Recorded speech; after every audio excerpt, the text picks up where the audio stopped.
Back in my bag, yo. Conscious. ISO. Diamond.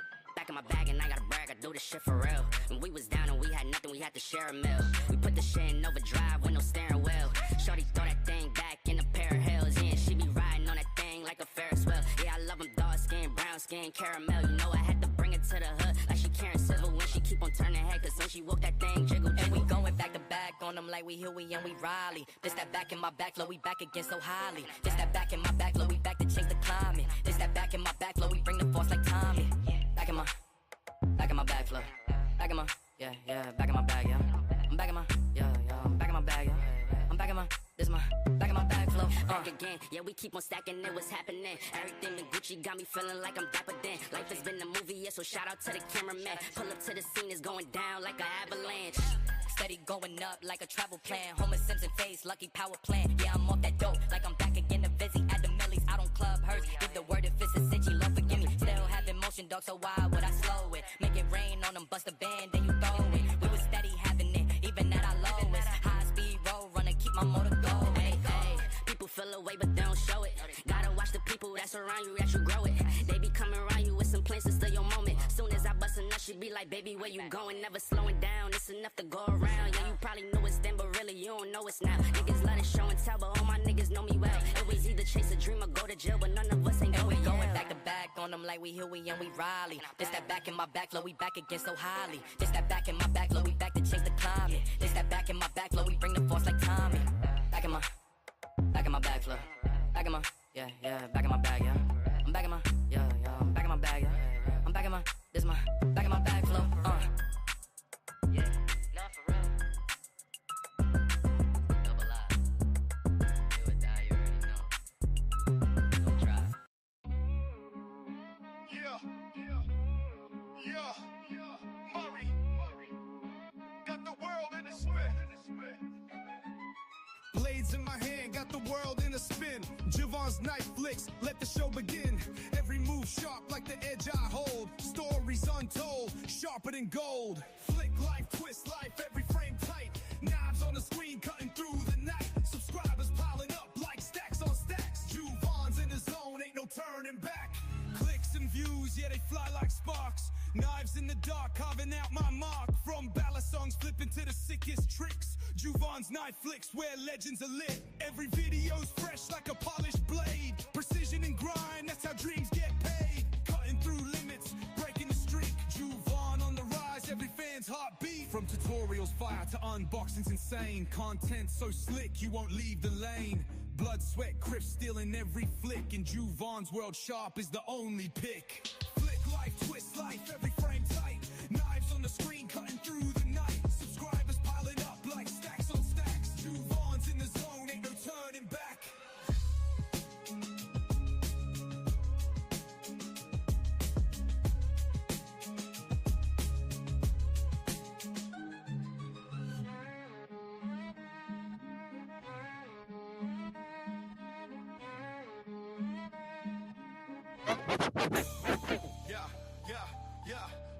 Yeah. You files in the word. What a wait.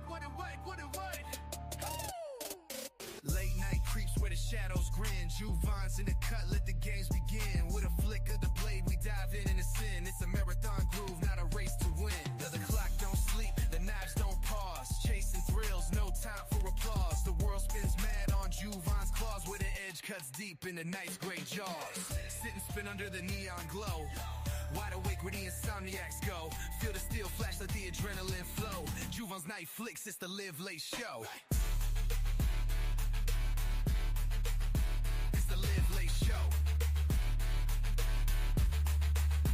Right. It's the live late show. We're too sharp to dull, too fast to catch. Each blade is the spark making midnight hatch. In the zone we own on this Twitch dispatch, where the world sits.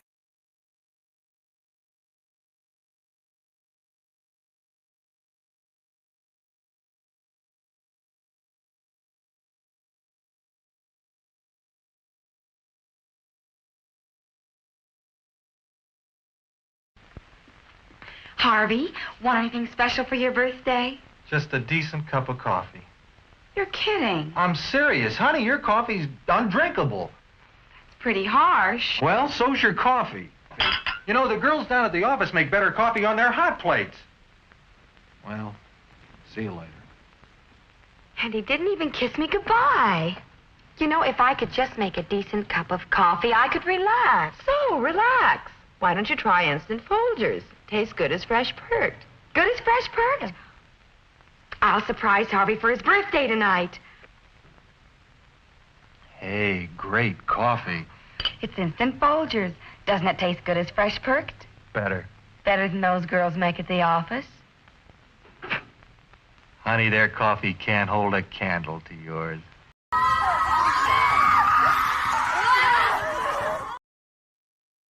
What's going on, guys? I hope y'all could hear me as I try to dig through and find inappropriate 50s, 60s, and 70s commercials. And man, have I opened Pandora's box. Some that I'm scared to play on here because somebody will have some distant person. It'll just be bad. What is going on, everybody? Can y'all hear me? I hope you can. You'll text furiously if you can't. I'm going to say hello to everybody. We got a couple of peeps coming by to visit and a little impromptu giveaway tonight, so it'll be fun. We got Marco in the house. Good to see you, brother Marco. We got B Shady, channel member. What is up, B Shady? Joe Kaspernick's in the house. What is up, Joe? Ryan Ellis, the man, the myth, the legend, Paul Mills. Channel member, what is up, Paul? Good to see you, buddy. we've got Javon's Knife Flicks, who decided to start a little early. I was in Tri-States Live, and when he ends, I feel like I'll go live a little bit after that. That's why I set it for 10:15 because I never want to, because if he goes late, I'd probably go a little later just out of respect. So anyways, I don't think we share a lot of the same audience, but for people that go to both places, I want to make it just a nice, smooth transition. We got Dang Ross in the house. What is up? Drama Nation alert. It seems like every live this week that I popped into has yeah. And this was in jest because we always talk about what you guys want to talk about. I do have some cool knives to show you guys. As a matter of fact, I should bring them up. And if you'll notice the pages in my knife steel book getting more and more wrinkled, looking like a college book. That's right, bitches. I'm upping my game. I'm not going to ever be a metallurgist, nor do I ever aspire to be, but I do hope to have more intelligent insights that I can share with you guys. Because it says right there in my bio, I don't fake it. I'm not a hard use guy. I think I'm the average guy who likes knives for all kinds of reasons: action, portability, functionability. If I need this, it's great to have. And it's great to use it to do the little menial task that I do. But I want to learn more about it. And I've got a video coming out tomorrow on this knife that you guys will laugh at me at. This is a big ass bushcraft knife from Olive Knives called the Arbor. It's got a proprietary grind called I can't pronounce it. Fitasushi. But anyway, I went out and I hacked through bamboo, filmed it. I hacked through a big ass like tree that I was just hacking on to just see if I could get the edge to roll. And then I batoned it, but I didn't have it on camera. So you don't see the knife on camera until I get halfway through batoning it and I hit a knot. And then I did some feather sticking on my whittling stick, which was too smooth. So y'all will laugh at my inability to be like surviving in the woods. But this is a beast of a knife. And I couldn't just in good faith just show it because unlike an EDC fixed blade or the folders the way I use them, I would only use this camping or hacking stuff in the garden or hard using it, right? The only knife that I've got that's as big as that is my TRM Redline Fixie, but it's still a slicer, right? So it's lighter. It's not as heavy duty as a build. And it's a great camp knife, but more of a food prep, light use knife, I would say, as opposed to that beast of an Arbor. Good to see. Look at the trees. Good to see everybody. I'm just scrolling down. If I miss you, I don't do it on purpose. I'm looking through StreamYard. 1931 Leatherworks. I got a package in from him yesterday that came actually to my mom's house. I don't know if y'all can see that. I'll show you what I'm also carrying in my pocket. Paul Mills, do you recognize that?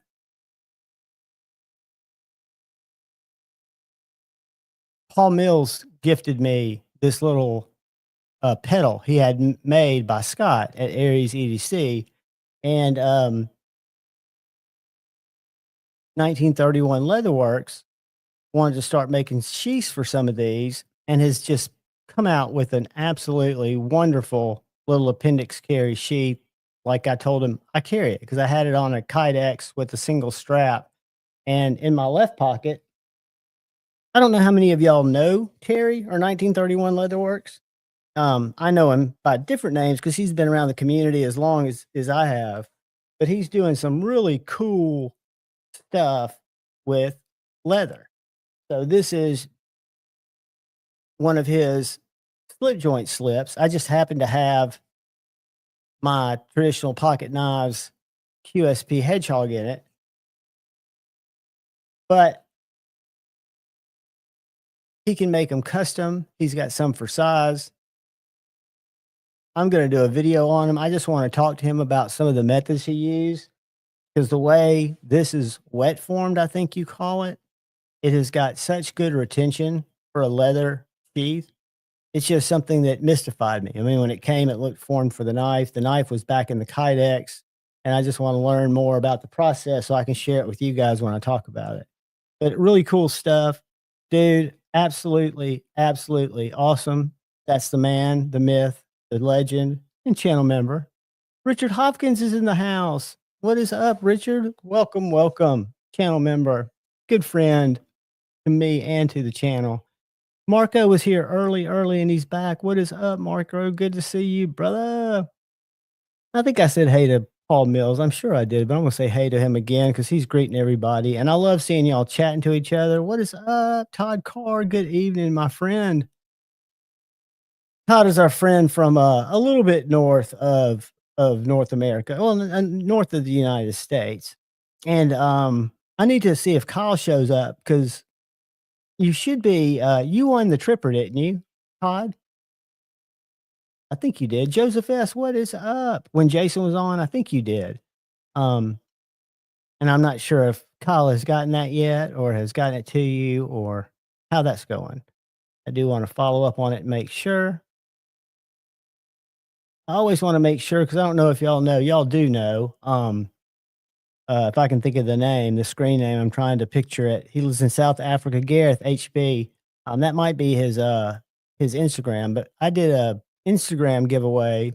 Boss Steve was really kind and reached out, and it helped me get a lot of Instagram followers. But we did this giveaway on a parallel, and Gareth actually won, and he's in South Africa, and we didn't know how that worked. And they were like, "Oh no, we'll just ship it to him. Don't worry about it." And he hadn't gotten it, but it usually takes a while, and I want to follow up because I've reached out to them, and they said everything was progressing. So I don't know what that means. Faction member for 23 months, dude.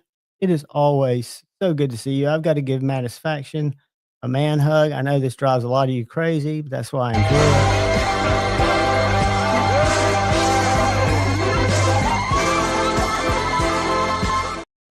Thank you, Maddie.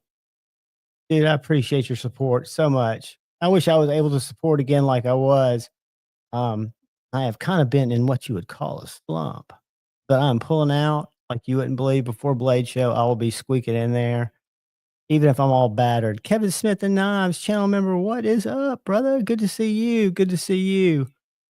We got Henry G in the house. We've got Paul Mills. Has been 20 months though, guys. Do you know how long that is? I'm surprised that I'm still here doing this 20 months later. Thank you all. I appreciate you, Paul.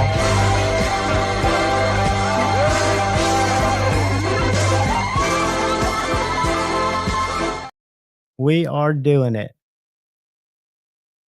We are definitely doing it. Edgy American, what is up? You reboot. You notice I sent it to you, bud. I forgot that you needed it on your PC. So I did send it to your IG. Let me know if you have any issues, my friend. Do not stress it. We are just saying hello and chilling. I think Brother Coonley is going to join us at some point this evening as well. So if y'all have any either harsh comments or just want to learn things about getting your shit nice and sharp, he's a great source for that. He has helped me. I was going to bring over, and I'll grab it in a second. I was at my mom's. I go by there because she's got a feral cat almost every day just to try to get buddies with him because he's really bonded with her. And if something happens to her, not that it will, but I would be kind of like adopting him. And right now he would probably eat me alive. So I try to go by there and bond with him. But I went out in the garage and I found this strop. My dad used to carve old, not old. He would take old wooden duck decoys that he bought. He collected antique decoys and he started carving them out of cork and stuff like that. And he'd use them. So he made his own duck decoys. And I guess he used a strop for a lot of stuff to keep his knife sharp. And he has this one little strop, this little paddle strop, where the backside had like a grit of some kind of weird low grit something on the back. And then the one side's a strop. And I grabbed the strop. It didn't have any compound on it. And I'm thinking about using it, but I've got the killerest strop from 1931 Leatherworks. I think it's something that if you've got access to the material, and what I don't know, but somebody like Kyle or somebody that works with a lot of tools, you probably know the different properties of different leather and the shiny versus the furry, which I don't know the difference of what works better for what. I would think a strop would be a natural. I'll tell you, El Cap Addict, I'll bring it over. El Cap Addict made one and sent it to me. I believe the base, I don't want to misquote it. We'll look at it together, but I don't know if it's walnut or another material. It may be stain something, but it's got, I've treated it with stroppy stuff and it works fantastic. And that's what I'm going to put on this one of my dad's. I don't have a different grit, but we're going to do what we're going to do. What is up, Ed, channel member? Good to see you, brother.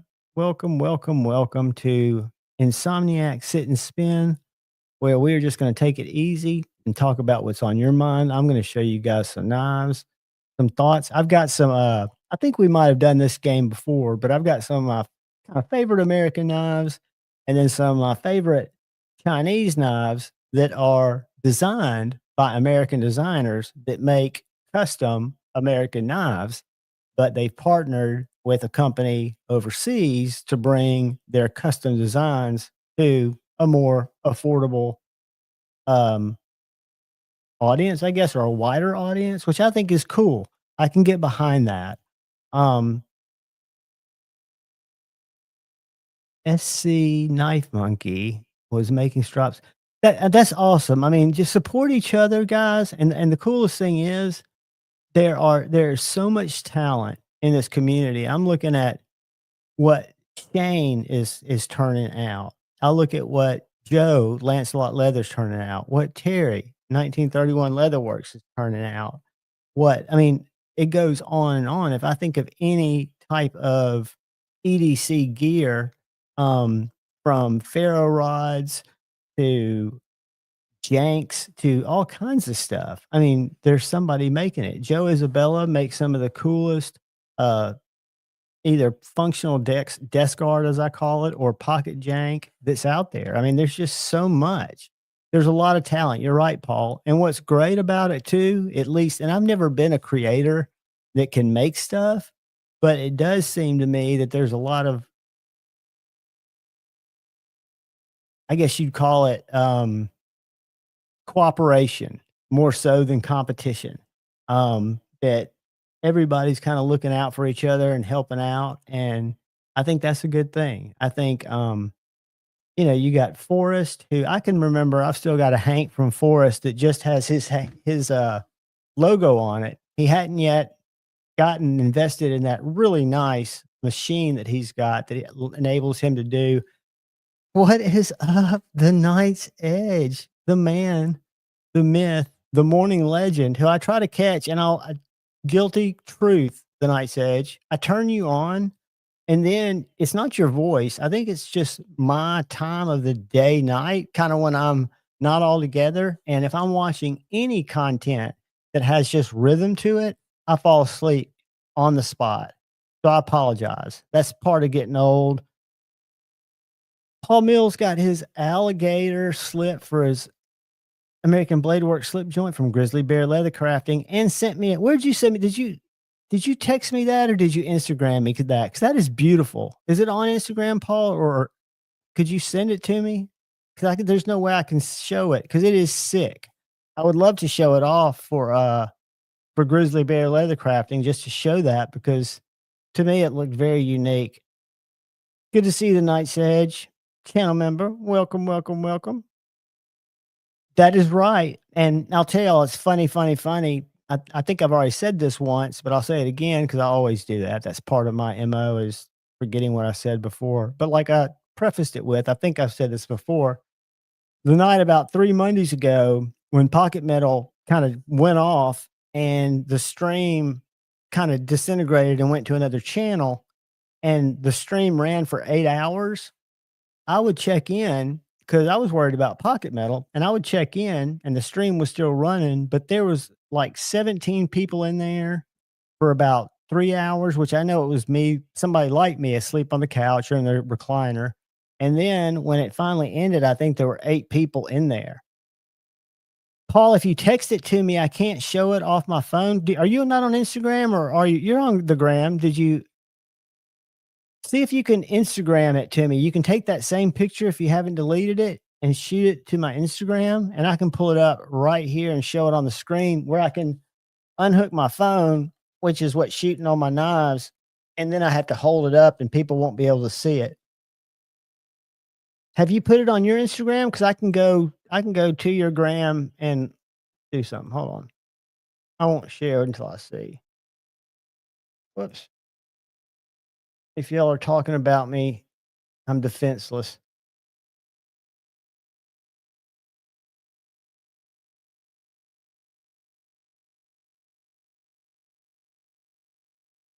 No rush, Polly.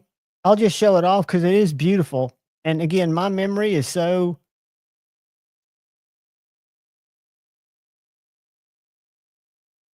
You guys are awesome. You guys are awesome. And again, views until you get into the. And I know Nice Edge, if I'm not mistaken, has had a couple of videos that have gone pretty viral. I think you have to do, you know, I've got to make better videos for one. I got to do something better with lighting, do something better with cameras, and more importantly, with content. And I've got to go back and check because I asked in the little members, I did a little members extra content where I talked about what I'd like to do in terms of upping the game a little bit on the channel, not changing everything, but just doing more than what I've just been doing. One of the things I'm going to do is try to I've got a relationship with my local knife store, Knives and More, and they're unique in that they've been in the North Alabama area for over 30 years, and they were the first dealer in Alabama to take on Benchmade as a dealer.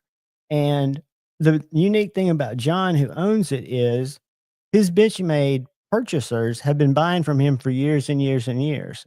And they're not, some of them are users, but most of them are collectors. So he gets a lot of, if you buy a Benchmade from him and keep your receipt, he'll give you what you paid for it on trade if you come back and trade it in on a Benchmade or something else he has. Remember, Salt, what is up, brother?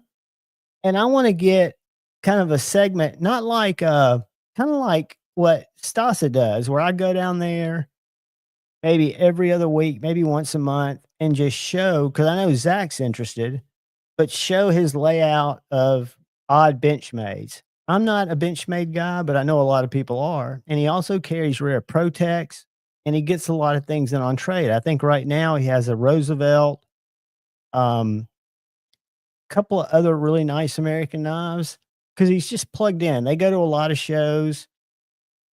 And I think that'd be good. Great, Paulie. I'm pulling it up right now. But I think that might be interesting content. I got a little thing. Here it is right here. Let me download it, open it up, and share it with you. Let me get rid of these knives. They're not doing anything right now. I'll make them go away. Here, this. And if I ever go to share something and I just disappear, that means I just pushed the wrong button. I do it all the time, and I'll kick myself out of the stream. I can download that. I think I can to make it bigger, but can you see the pattern in that? I think it's a lizard or some kind of reptile, or it's patterned out to look like a reptile. Very nice slip. To me, it looks kind of greenish. I'm blue-green colorblind, so if y'all see something different, definitely overrule. Maddie. There he is. Thumbs up when you feel up like you're up for it, brother.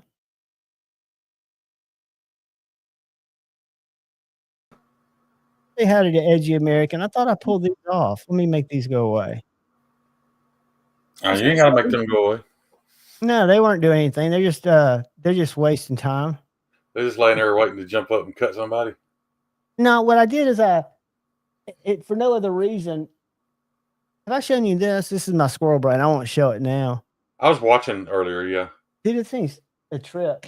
But I've got out some of my favorite American knives that I carry, and then some of the knives that I carry that are Chinese, but they're American design knives, right?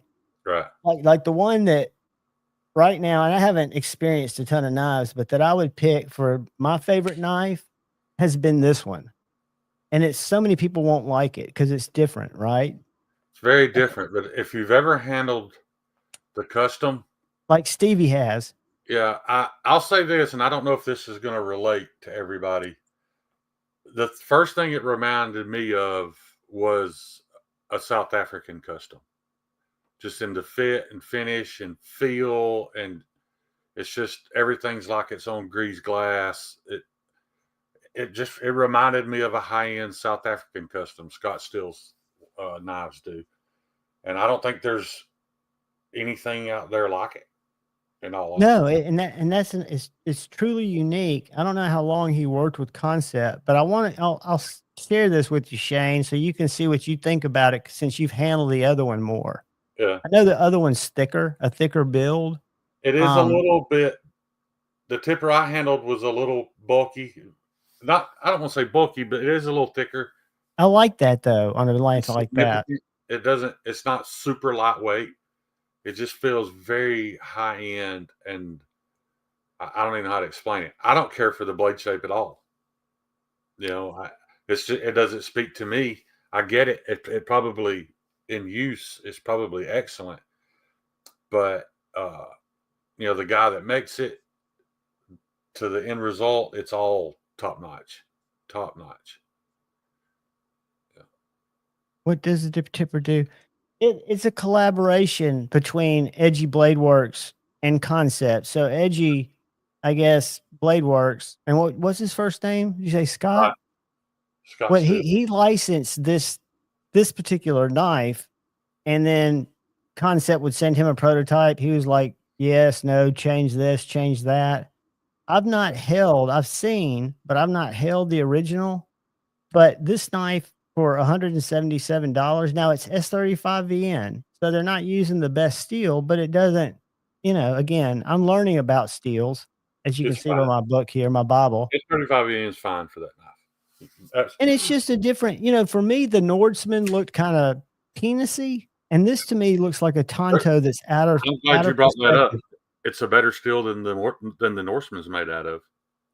I don't know what the Norseman's made out of. AWL 34 or Oh, RT is it? 34, something like that. Yeah, yeah. The Norseman is not. Said Stevie, what's up? We were just talking about your tipper and your tipper XL. I texted you, but I think I was too late. You may have already been live. Stevie said he would jump in if you wanted to send him a link.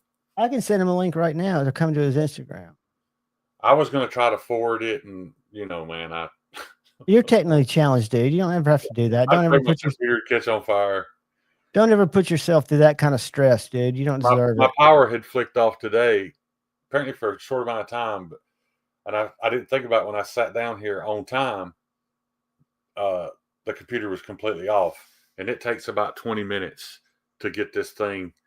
I got to slap it on top and turn the crank on the side and all that stuff to get it wound up and going again. Stevie, it's there if you're available, buddy. The one I had, and you were here, Shane, when I had it, and I've still got the computer. It works, but it takes forever to start up. And inevitably during every live, it would kick me out and it would take forever for me to get back in. So my live would just be sitting there on the internet running and I'd be gone. Hey, War Room. As long as I never turn it off, it does fine. I have those issues where only on StreamYard though, where it will just lock up for a second, but that's just StreamYard. That makes I can understand that, Mersalt, but my point is, and that's the reason I've got the SG Knives Shocker, which SG Knives makes a really nice knife. One of my favorite makers, Wear Knives, offered not a lot, and I hit it with my finger, but a production run of their little alley, which he can't make enough to keep the market satisfied, and the price points are high. But I can't get mad at them. I think I don't think they're doing it for a money grab. I think they're doing it to get their designs out in front of more people because they don't make a lot of money, I don't think, from what I've heard when they license their design to a company. Yeah, I mean, don't get me wrong. Even if it's a couple grand, getting that in your pocket's nice. But I had a little mixed emotions when I found out Scott was going to let Concept make that knife. But however, as cool as the Concept tipper is, it's not the same thing. No, of course not. And if that leads you to want the real thing, then more, I think he's one there. But yeah, it's not the same knife. Everybody on here knows I got rid of all of my Benchmades as much as I love them.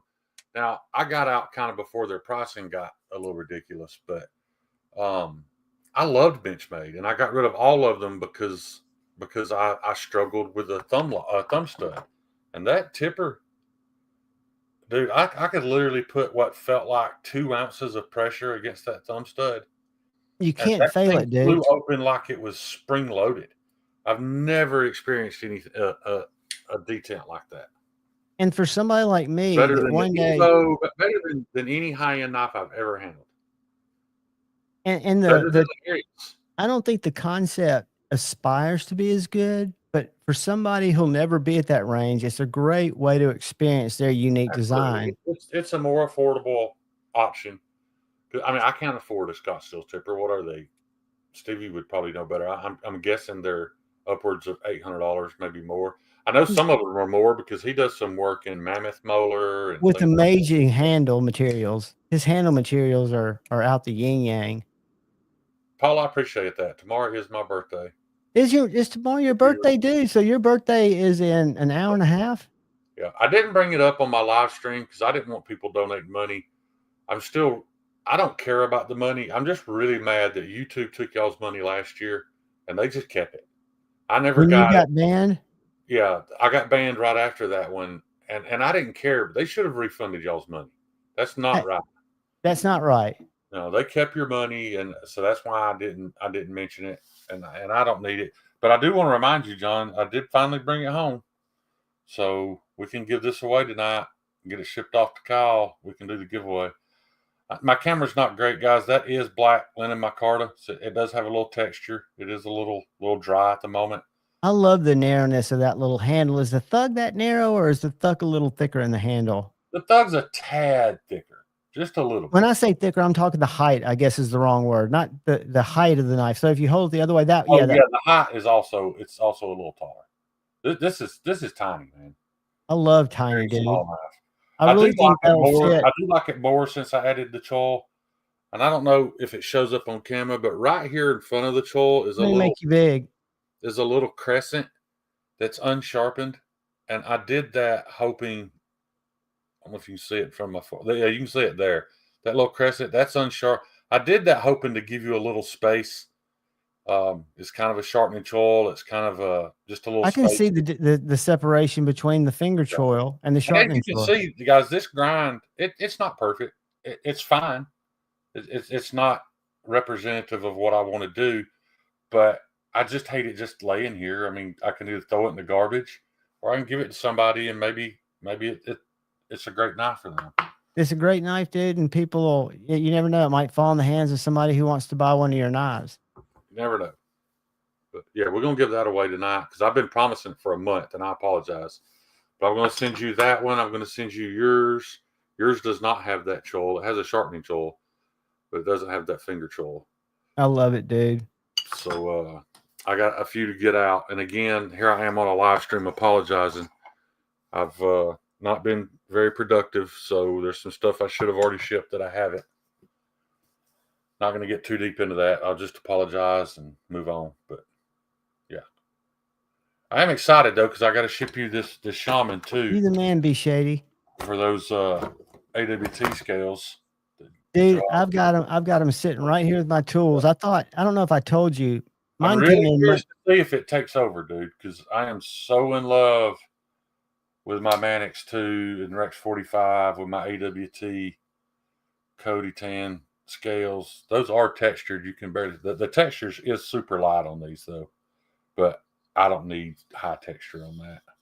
Well, the weathered are a little textured. Yeah.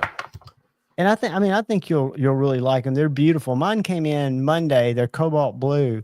I was so stoked, dude. I didn't even open the package because I had 3, because I got A to Z some for this knife right here, which I can't wait to do these.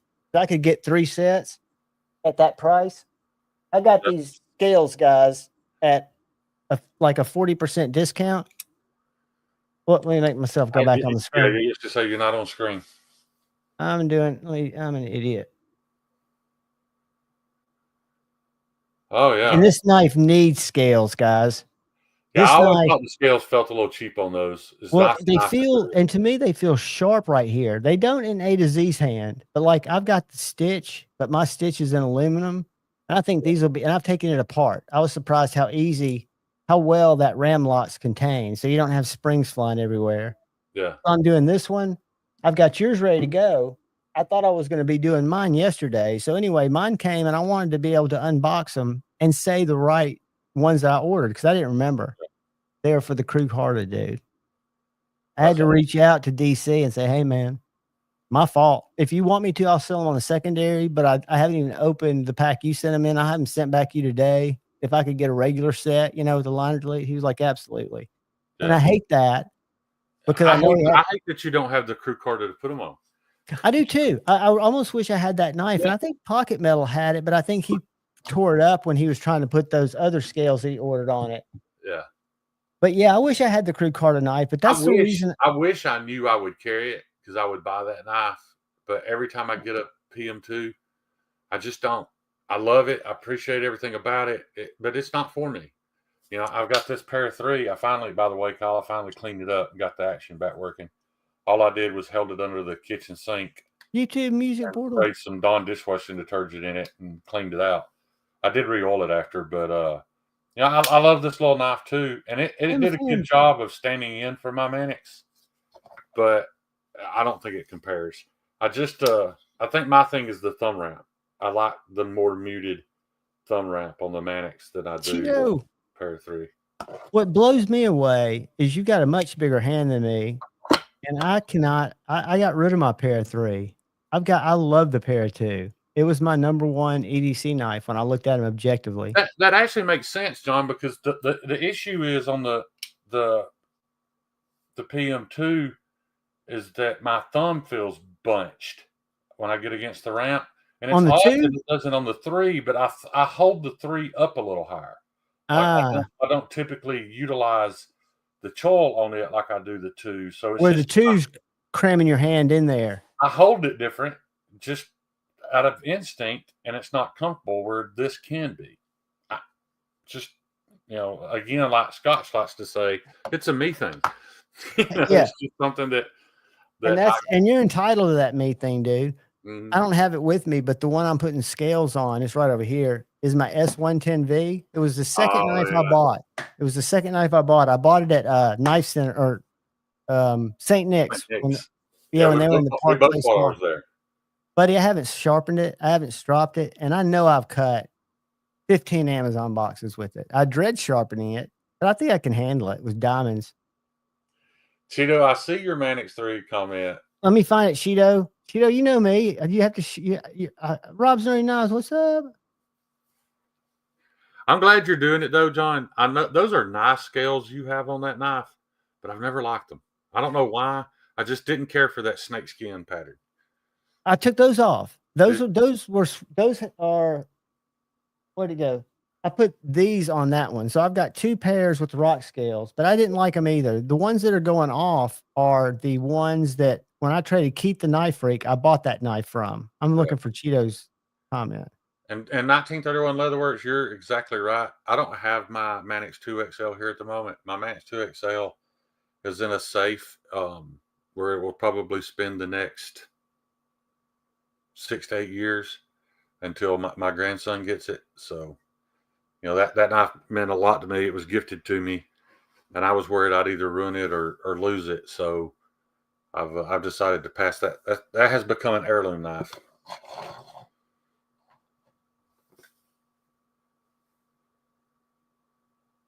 Where'd John go? I just snaked through like a damn contortionist. These are the scales on that. And these are what's the guy's name that made knives for a while? Now he just makes scales. I thought those were Rip's Garage Tech. They're not. These aren't Rips. These are real. I don't know if you can tell, but they're real. They're micarta. What's nice about this knife, and the reason I wanted the blue, is it's got that copper colored titanium hardware. Yeah. In the Lynch clip, which is a must on all Spyderco. Spyderco's clips suck. I'm sorry. Benchmade, the only place I think Benchmade kicks Spyderco in the nuts is on their clips. And only on 40% of their clips, maybe 30. Sorry, Zach. Cheeto, it's odd that you mentioned that. I've done nothing to my eyesight. It just comes and goes. Did you see Cheeto's comment? I think my health was, Van X Max 3.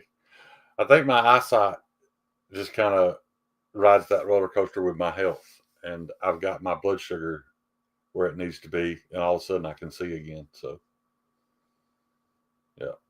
What are you holding on to, Rob? Did I miss it? What's Rob's little friend? I don't know. I'm always interested in what y'all are carrying, but I always think doing carry checks, A, they're hard for me to keep up with, and B, I know I hated typing in, and I always felt like I needed to. And then you have Dopey in there. I love him to death, but he'd have 17 knives. And I stayed with Dopey in defense of Dopey 2023. He carries that many knives. He's got them on him. He can be, and he's wearing shorts. He doesn't have a big baggy jacket, but he's got one. It's as white trash as you can imagine it is. Oh, God. If he fell in the water with him, he'd go straight to the bottom. Yeah. Did you see this earlier, Shane? I don't think I did. This is a Tactical Terry leather sheath. That makes me feel good because Tactical Terry's fixing to start doing some for me. And it's I want him to, dude. He hasn't already. It's just because I haven't got them to him. But they got to go to Kyle first. So it is such a nice sheath, and I want to talk to him about how he wet forms it before. Because I'm going to do a review on this. I'm having him make sheaths for these. I've got 5 or 6 of these in the works right now. My homestead. I like that. It's just my basic outdoor, multi-purpose fixed blade. Hey, did y'all see Jared's reel? Stevie would love it. Did y'all see Jared's reel with the Jack Wolf when he was talking about his Band-Aids? Okay, I got to find it. Hold on. Jared Neve? Yeah. I know, but you got to see this. Stevie, you'll love this because it's Jack Wolf related. And he doesn't even talk about the fact that the knife went through the sheath and made his hand bleed. He was just talking about his awesome Band-Aids that are on his site. And I love Jared. He knows that. Does anybody have any use? Are these good for anything? My white FRN Manix 2 lightweight scales.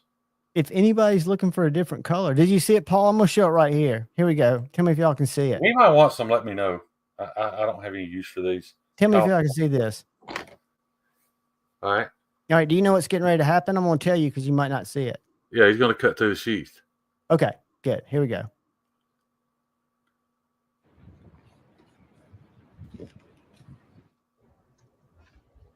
Ouch. Now, you would think you would say that's a fucked up design. And you guys know I can't miss this brilliant opportunity to talk about the super skin Band-Aids from My Medic. But anyway, he doesn't talk about the fact that he just fucking skewered himself with the Jack Wolf knife. Guys, I want to show you all this. You see that tiny little spot right there? That's where I stabbed myself the other night with my thug, or with Empty's thug. And I'm telling you, it hit the bone. I felt it when it hit the bone. I saw bright lights. That sumbitch has been so sore, dude. God, it's finally quit hurting. But like, it's woke me up at night. Just that tiny little dot.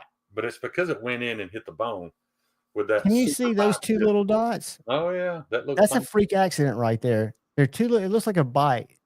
I was over at my mom's and I wanted to baton some wood with this knife. So I was sawing back in my mom's yard with just a big old table saw like you had in shop class in 6th grade.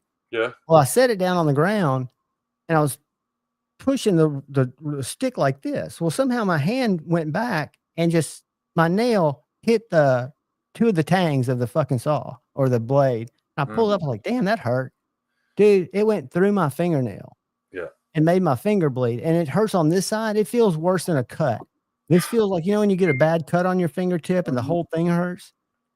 So one of the worst cuts I've ever got was on a bow saw in Cub Scouts. Oh, and well. I nearly passed out. It hurt so bad. A 1/2 inch. Well, yeah, I reviewed, but I didn't check it hard and it was shaped differently. I reviewed the first one, the Midnight Jack. And I was impressed with it only because it had a diamond shaped sheath and the way that the tip of the blade was shaped, which wasn't very sharp like that one. You could put it in either way. But that one, it does not look like it had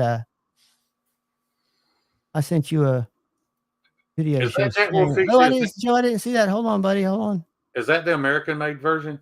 No, It's not. no, this is not.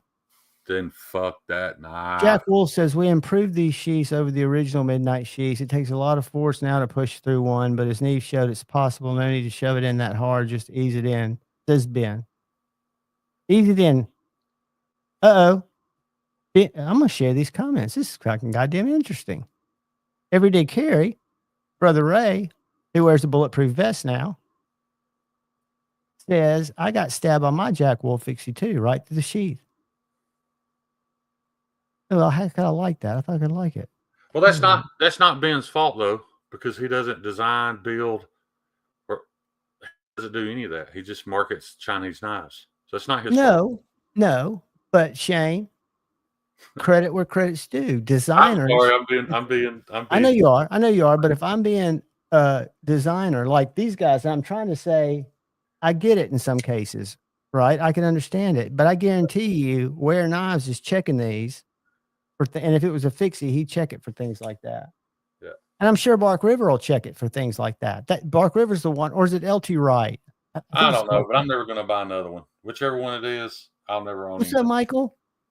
It just makes no sense to me why a company like Bark River would take, when there's all these great designers out there who spent their lives honing a craft and making a knife and have never had anything go into production, and they'll skip over all those guys for a Chinese marketing company.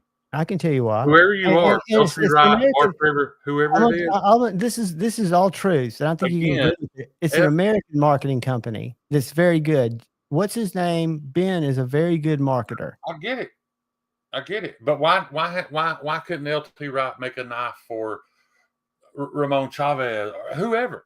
Okay, I'll tell you why. It's greed. Exactly. I'm trying to find out who made it. If it's LT Wright or if it's, I'm looking at it right now, but I'm trying to find out who made it. I would pay double for an LT Wright made knife designed by Cheeto Bandito. Oh God! What I would pay for something that well, dude, your knife spit out of an AI program. Now, does Cheeto deserve it? No, he really doesn't, because he hasn't been in it long enough. But what I'm getting at, there are literally thousands of people who have been in it long enough who would love to have their design made by them. Instead, they go with a guy that made it by promoting Chinese products. I don't get it.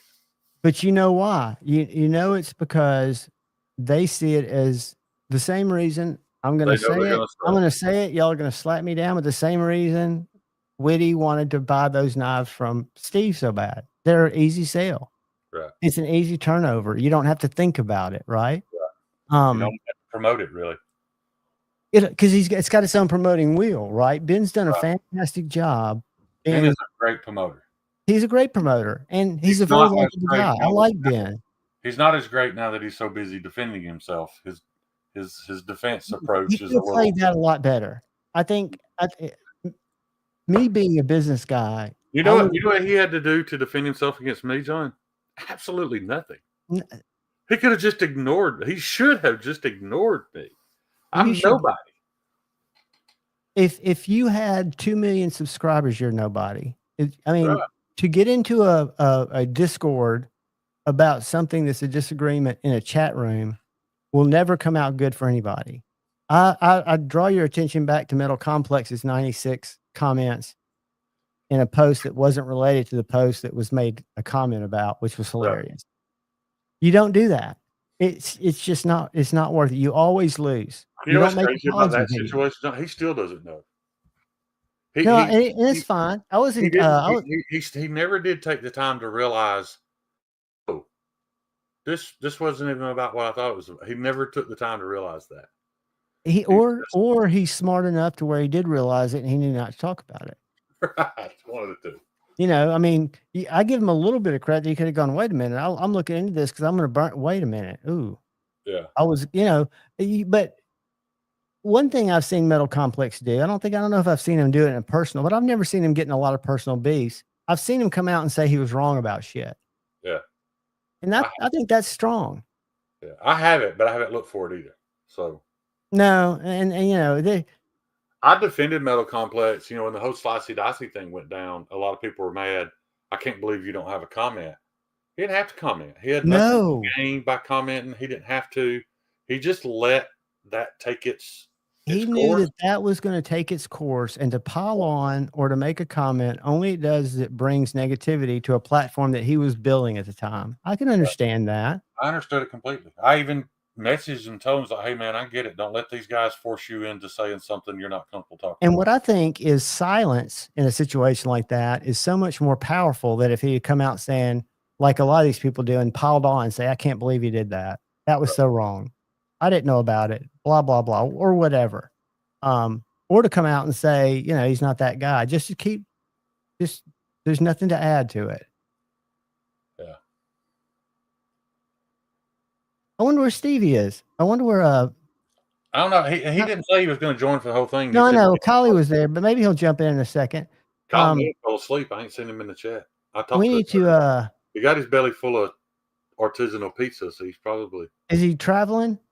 No, he just I was cooking a pizza. This is the difference between me and Kyle. I was cooking a Red Baron pizza on the phone with Kyle while he was going to pick up like a good mom and pop's gourmet pizza. So I can answer this. AIDS was a lie. We all know I can that. answer that. I can answer that if you want to get into my drama world. That's Aaron Imholt derangement syndrome. Yeah. The earth is flat, adrenochrome exists, and nobody ever had AIDS. No What's offense. funny is adrenochrome's a trigger word, and I was making a funny. You were. I was making a funny. I know. I know. But it's just never crossed my mind that it wasn't funny. No, my funny. To me, it's so ridiculous, and that's why I love people like Tim Dillon. Most people don't know his comedy. I love Tim Dillon, but he sits there and shits on everybody for the an best hour. thing about Tim Dillon is the fact that he's gay, and nobody can touch him. And what's funny is because he's gay. Dude, there's a rumor that he's not gay. He's just fucking playing it. He's just kind of not into that. He was a coke addict at 13. But he did this opening this last weekend about that helicopter crash that was so tragic. And he goes, I would never get on a helicopter. He goes, unless I'm having to get from the Manhattan to the Hamptons. But I don't want y'all on helicopters because it was fucking hilarious, dude. It was so black, but that is comedy to me. If it's not to me, that's dark, comedy because you can tell dark, it's just silliness. Like Will Ferrell is silly. I don't find him all that. No, there's been parts of his movies that I laughed at, of course, but I don't think he's a great comedian. I think he's just silly.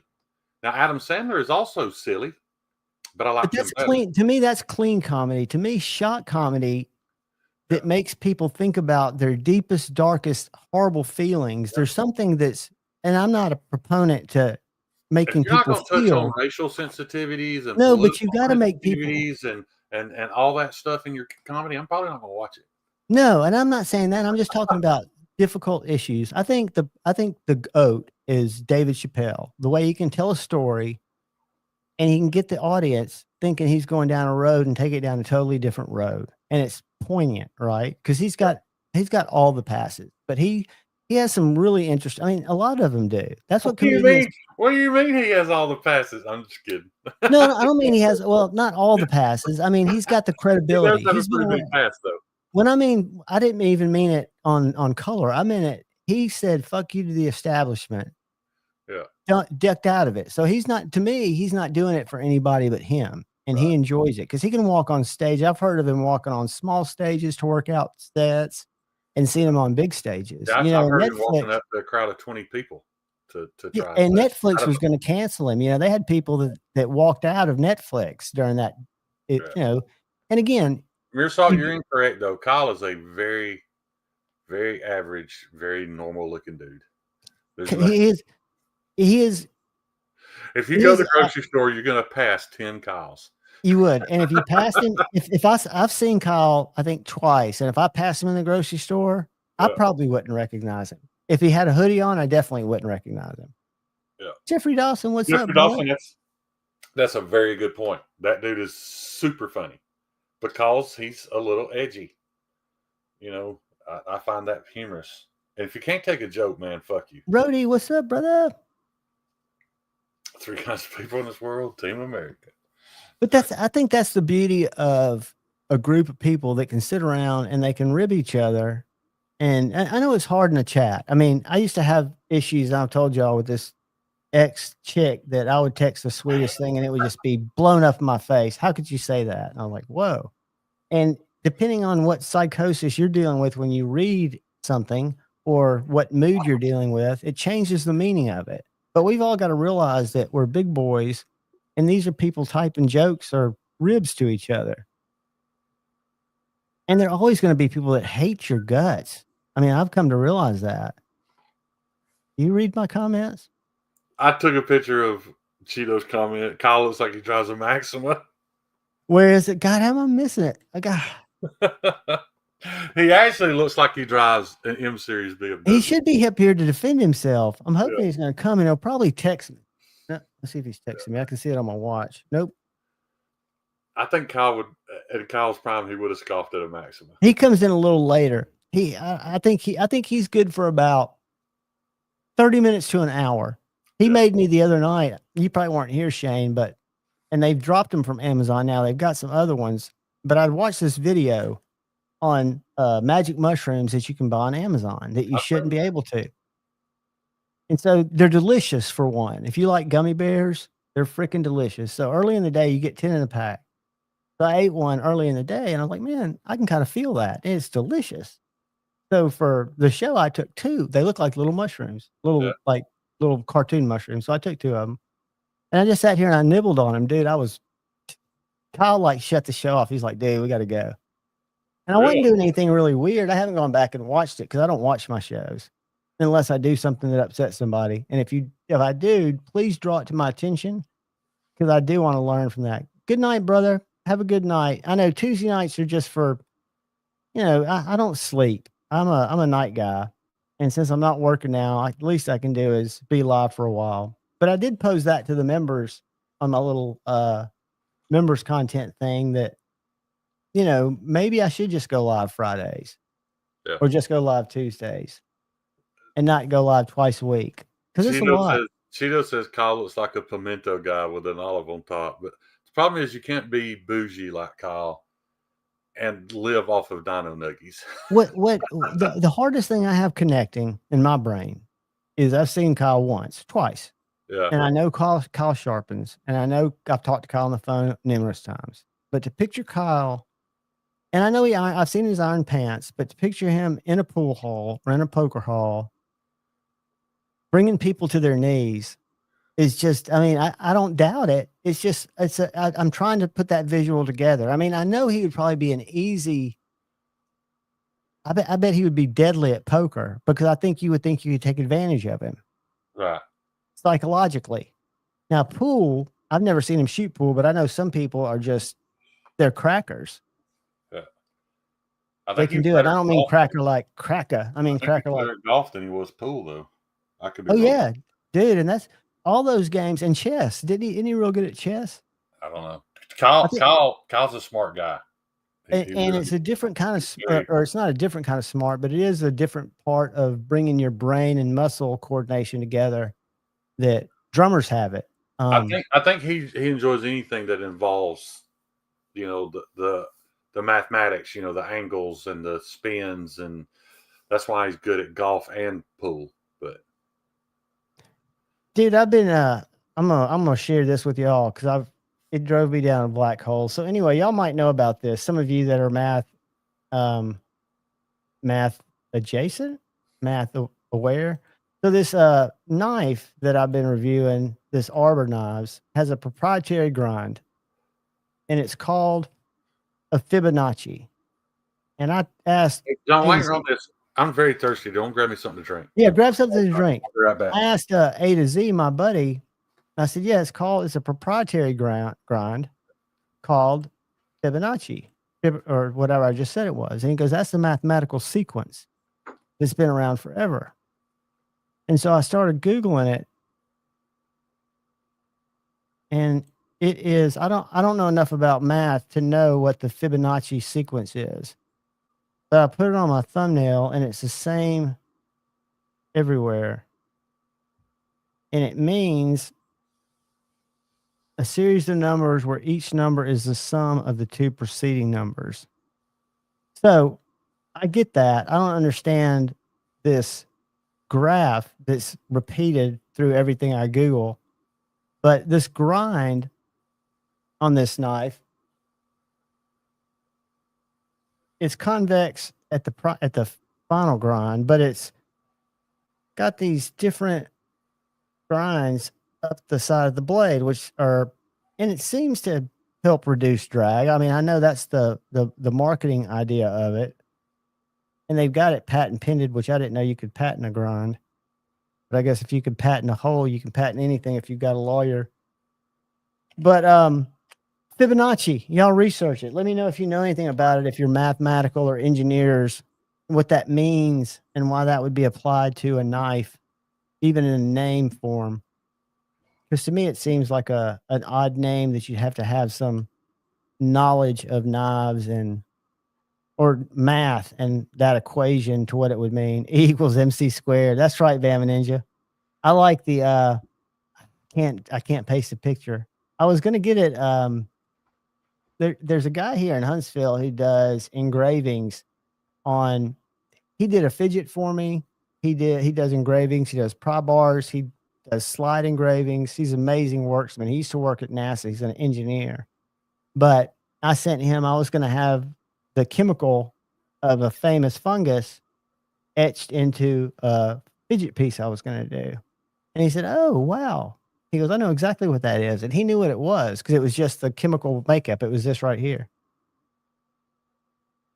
This image right here. Let's go to this. Go to this.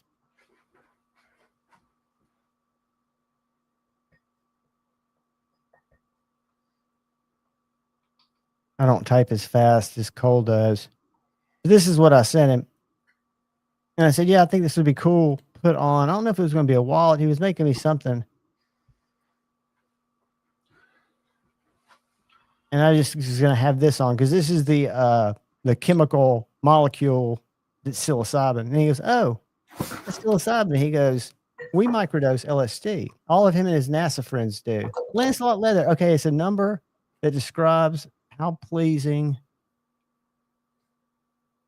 Interesting. I wonder how why you would name your knife grind that's got multiple steps in it a Fibonacci grind.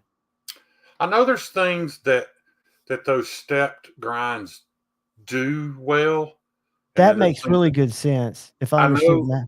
I know for a fact that like your Filipino machetes, some of them have multiple stepped grinds, and they're supposedly really good at grass, like high, head high grass. They have to machete chop through. But from what I've heard, they're not as good at passing through wood. Like they're bad to get stuck. Well, this is made to not get stuck. This is a batoning allegedly. And I wish I could explain this. This middle grind right here looks hollow, just slightly. And then some of them look convex. So I don't know if it just, because when you feel it, you can kind of feel the ridges. Yeah. Kathleen, how are you, sweetheart? Hey, Kathleen, how are you?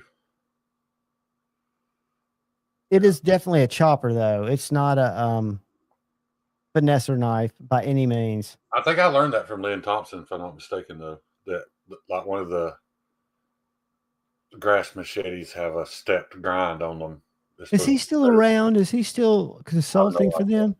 I don't know what he's doing. I have a feeling he doesn't have to do anything. Well, he doesn't have to, but I have a feeling that he enjoyed it too. I would think that you would still want to channel, like, even though that ranch closed down, what was it called? Demolition Ranch? Yeah. He would want to put out content and continue to make knives. Because was he making knives before Cold Steel, or did he just have them designed always? Well, I don't know. We're on Twitter. So Demolition Ranch was Matt Carrick. Oh, I know. No, I was throwing Demolition Ranch because I thought that Lynn could do content for himself. Oh, that's what you're saying. Yeah. Yeah. What's up, brother? Did I pull you up too early? Nope, I'm here. Oh. Kyle, where have you been, dude? You haven't been in the chat defending yourself. People have been talking shit. Oh, I don't care. I was on the phone. Well, I was defending. Night, night, Joe Isabella. I love you, brother. I don't need any defense. It's all right. Yeah. I've quit. When I turned, I think I said 50, 52. It didn't matter what other people thought about me. Getting ready to turn 58. I don't give a shit. You know what's weird is I started caring more as I got older. What people think about you? Yeah, me and Not me. me were talking about that today. It affects me more like it used to. I didn't give a fuck what. No, I think I'm more guided by my evolution, because I got sober 9 years ago because I've kind of had some self-revelation. I haven't changed to be anywhere near what I'd hope to be or plan to be. But I think as I'm older, I realize other people are going to have their impression regardless of who I am and what I do. And there's no way for me to change their impression of me. Right. And I just don't care. You get old and kind of cranky. I think there's reality to that. Comment. Joe, is that some type of hillbilly Tennessee thing for Scotch Guard? It's only perfect because he misspelt it. If he had spelt it right. Whose comment? Joe Lancelot. It would have been the perfect burn had he not misspelled it. And I'm sure he spelled it right. It probably autocorrected on him, but yeah, that was perfect. Too late, Joe. Too late. Too late, buddy. Google ruined it for you. But hats off. Hats off, man. That's true, buddy. But don't you think in some cases, and I'm asking because I don't know, that you're going to have certain knives and you might be completely right, Terry. Yeah, I believe it. I mean, because I'm not a bushcrafter, nor do I play a bushcrafter on YouTube. I do hack shit down around campsites, but I use my K-Bar $49 kukri that I bought on Black Friday about 3 years ago from Smoky Mountain Knife Works. The same kukri under the back seat of my truck. It's so good. Same 49. I think I give 35 for it at a local gun store. It's so good. Yeah, that and I've still got. Let me show you something, man. Yeah, that makes sense. 1931 Leatherworks, absolutely makes sense.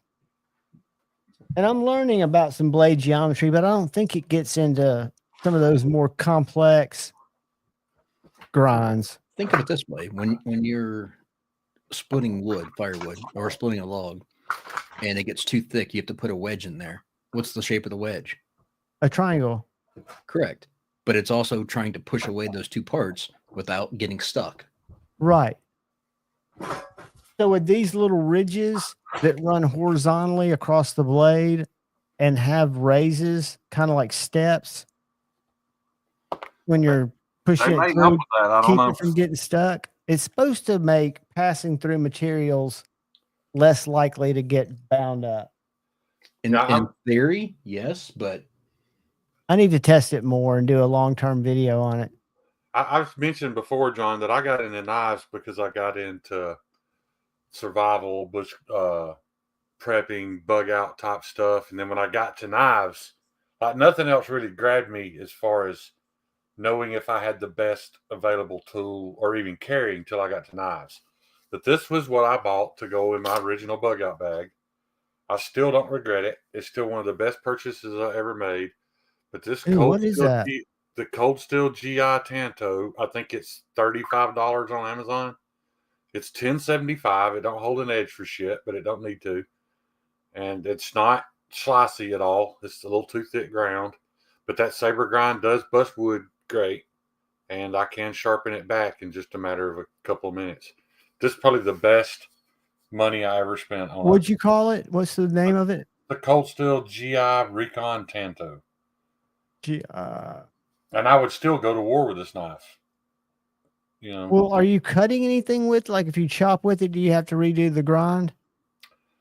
I'll be honest. I haven't used it a lot. The coating on these is kind of, you can see it. Where I did baton it, the coating is a little fragile. But I'm just all I was getting at is this thing's, because you were talking about that K-bar. I had that K-bar for my big knife, and then this. And they're still out there, man. They still sell. They're still made in Taiwan. It's not the Recon Tanto SK5, is it? No, this was made in China. Yeah, these are Chinese. I can't find it. There's been several different GI Tantos.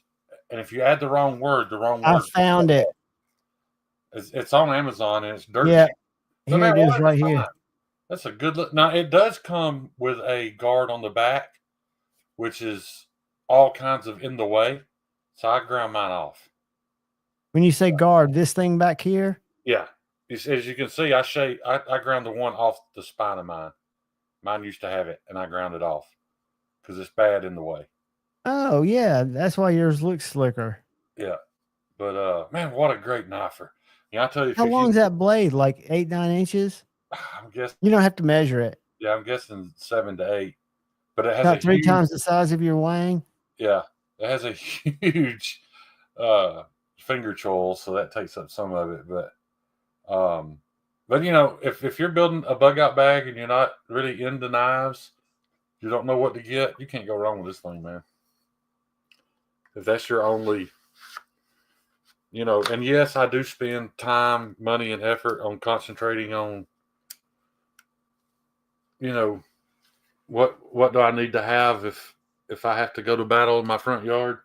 Maybe that's stupid, but it's a fun hobby for me, and that's a great choice.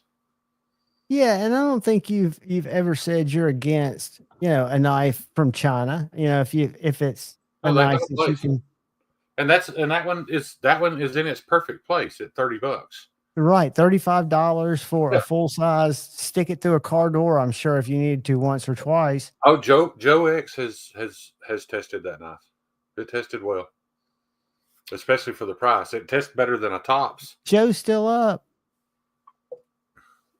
It outlasted a $200 Tops, and it's $35. So, How good are those knives notoriously? I've got several of them. I've never put them they don't test well on Joe X, but I think that it may be because they're running them a little harder to try to get a little more edge retention out of them. But what makes no sense to me is why are we still using it?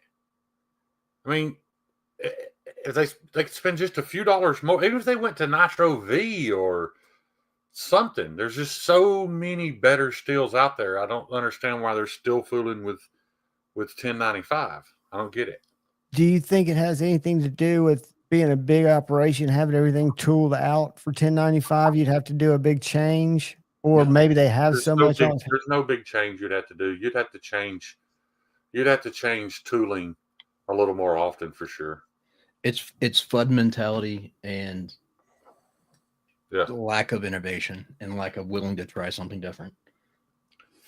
And people that are content with it. I don't mean that as far as guys like, guys that are forging. Knife forging does not need to go away. We need those people to exist and pass that trade on. It's just that these are big companies that can do better. Their prices are they're already in that price range where they could provide you with better. Right. I don't know. I talked about it last week. If y'all saw Transparent Knives' Instagram video where he talked about Chinese and American knives and didn't want to talk politics, but how American companies could compete by simply innovating. Where the Chinese companies do so well, according to him, is have somebody listen to what the community wants and try to respond to that. Maybe let's ask the chat this. For those of you who've ever been interested in buying a Tops, whether it's a little bird and trout from them or the Storm Vector, whatever, how much more would you pay for a Tops knife in 4V over the 1095 model? What do you think is an acceptable price increase to go from 1095 to 4V? I say $30 to $40 easy. And I don't know anything about blade steels, but that's the value to me. Please throw some answers up. I'm not talking about what would it cost the company. I'm talking about what would you pay to have 4V instead of... Because Tops has some great designs. I've got a lot of their designs. Joe, define failure, because if you're talking failure as in it's inferior, then yes. So Terry says $0. And I'm going to say that Joe's answer is also $0. And that might be Maddie saying he's never had an issue. So are you saying $0? You think you would pay no more for 4V? Cheeto'd go 60. I'd go 40 at least. I think Cheeto's about right. I was thinking $50, $60 bucks, and the market would support it. Now, do you want to know how much extra it would cost them? No, I'm not an expert on that. But to buy the steel per blade, maybe $15. You add in, the extra wear and tear in your tooling. I don't know. It just makes sense to me. It's not a matter of And rust. Maddie's got a good point. And what I think a lot of us think of is I will buy nicer blade steels because I guess in some cases, a steel snob that I like to have them in my collection. But do I get the benefit off of them? Not really. And if I'm in Alabama where humidity is a problem, but I don't think my tops for what I bought them for. One of them's in CPM 154 or 154 CM, the bird and trout. The rest of them are in 1095, except for that little roughnecks in spring steel. Did you see Dr. Drew, dude? Attaboy, Drew. Yeah, that's funny. And maybe that's all it's about, Drew. I don't know. But Joe's right. I mean, I've never had 1095 fail me as far as not doing the job that I ask it to do. But I don't like to sharpen that often. Now, granted, I know when I sit down to sharpen, I have to spend a few more minutes than you do. If it's 1095, I just sharpened tonight. I don't know if you guys remember this knife. This is one of my very first, actually. I got this knife back because it had gone dull, and he let me know that the edge didn't really hold up that long, and I'm assuming it's probably fatigue, so maybe after a couple of sharpenings it'll do better. But just this Nitro V, which holds an edge much better than this Osate, it took Joe. Irregardless of Lots of geometry, thought. Shane, if that knife was made for like a more bushcrafty purpose, it would still hold an edge, I'm assuming, I was better. going to build a bushcraft knife. If I was going to make myself, if I was going to make my grandson a bushcraft knife, and I was concerned that his life was going to depend on it, I would make it out of Nitro V, which means ABL 14C. I'd make it out of one of those three. Just Kathleen, I think the knives do the task that I want them to do, irregardless of steel. I think I collect the steels that I do because they're marketed to me through the community, and that's what people are making the knives that I like in. There was a time when everything I had was D2, and I never had it rust, and it was always great steel for me. I've only had one D2 knife rust, and you've seen it, John. That Mhm. My RKO, I was doing some plumbing and forgot and left it under the bathroom sink. It was in there for like 9 months. It rusted up horrible. OCD for EDC still has it. I don't know what he ever did with it. So in Joe's comment, that I get what you're saying to that, but is that the comment you want up? Yeah, but if you're looking at what evolvement of technology happens, why do cars now have synthetic oils and you don't have to change them every 3,000 miles? It can be 5,000, 10,000, depends on the car.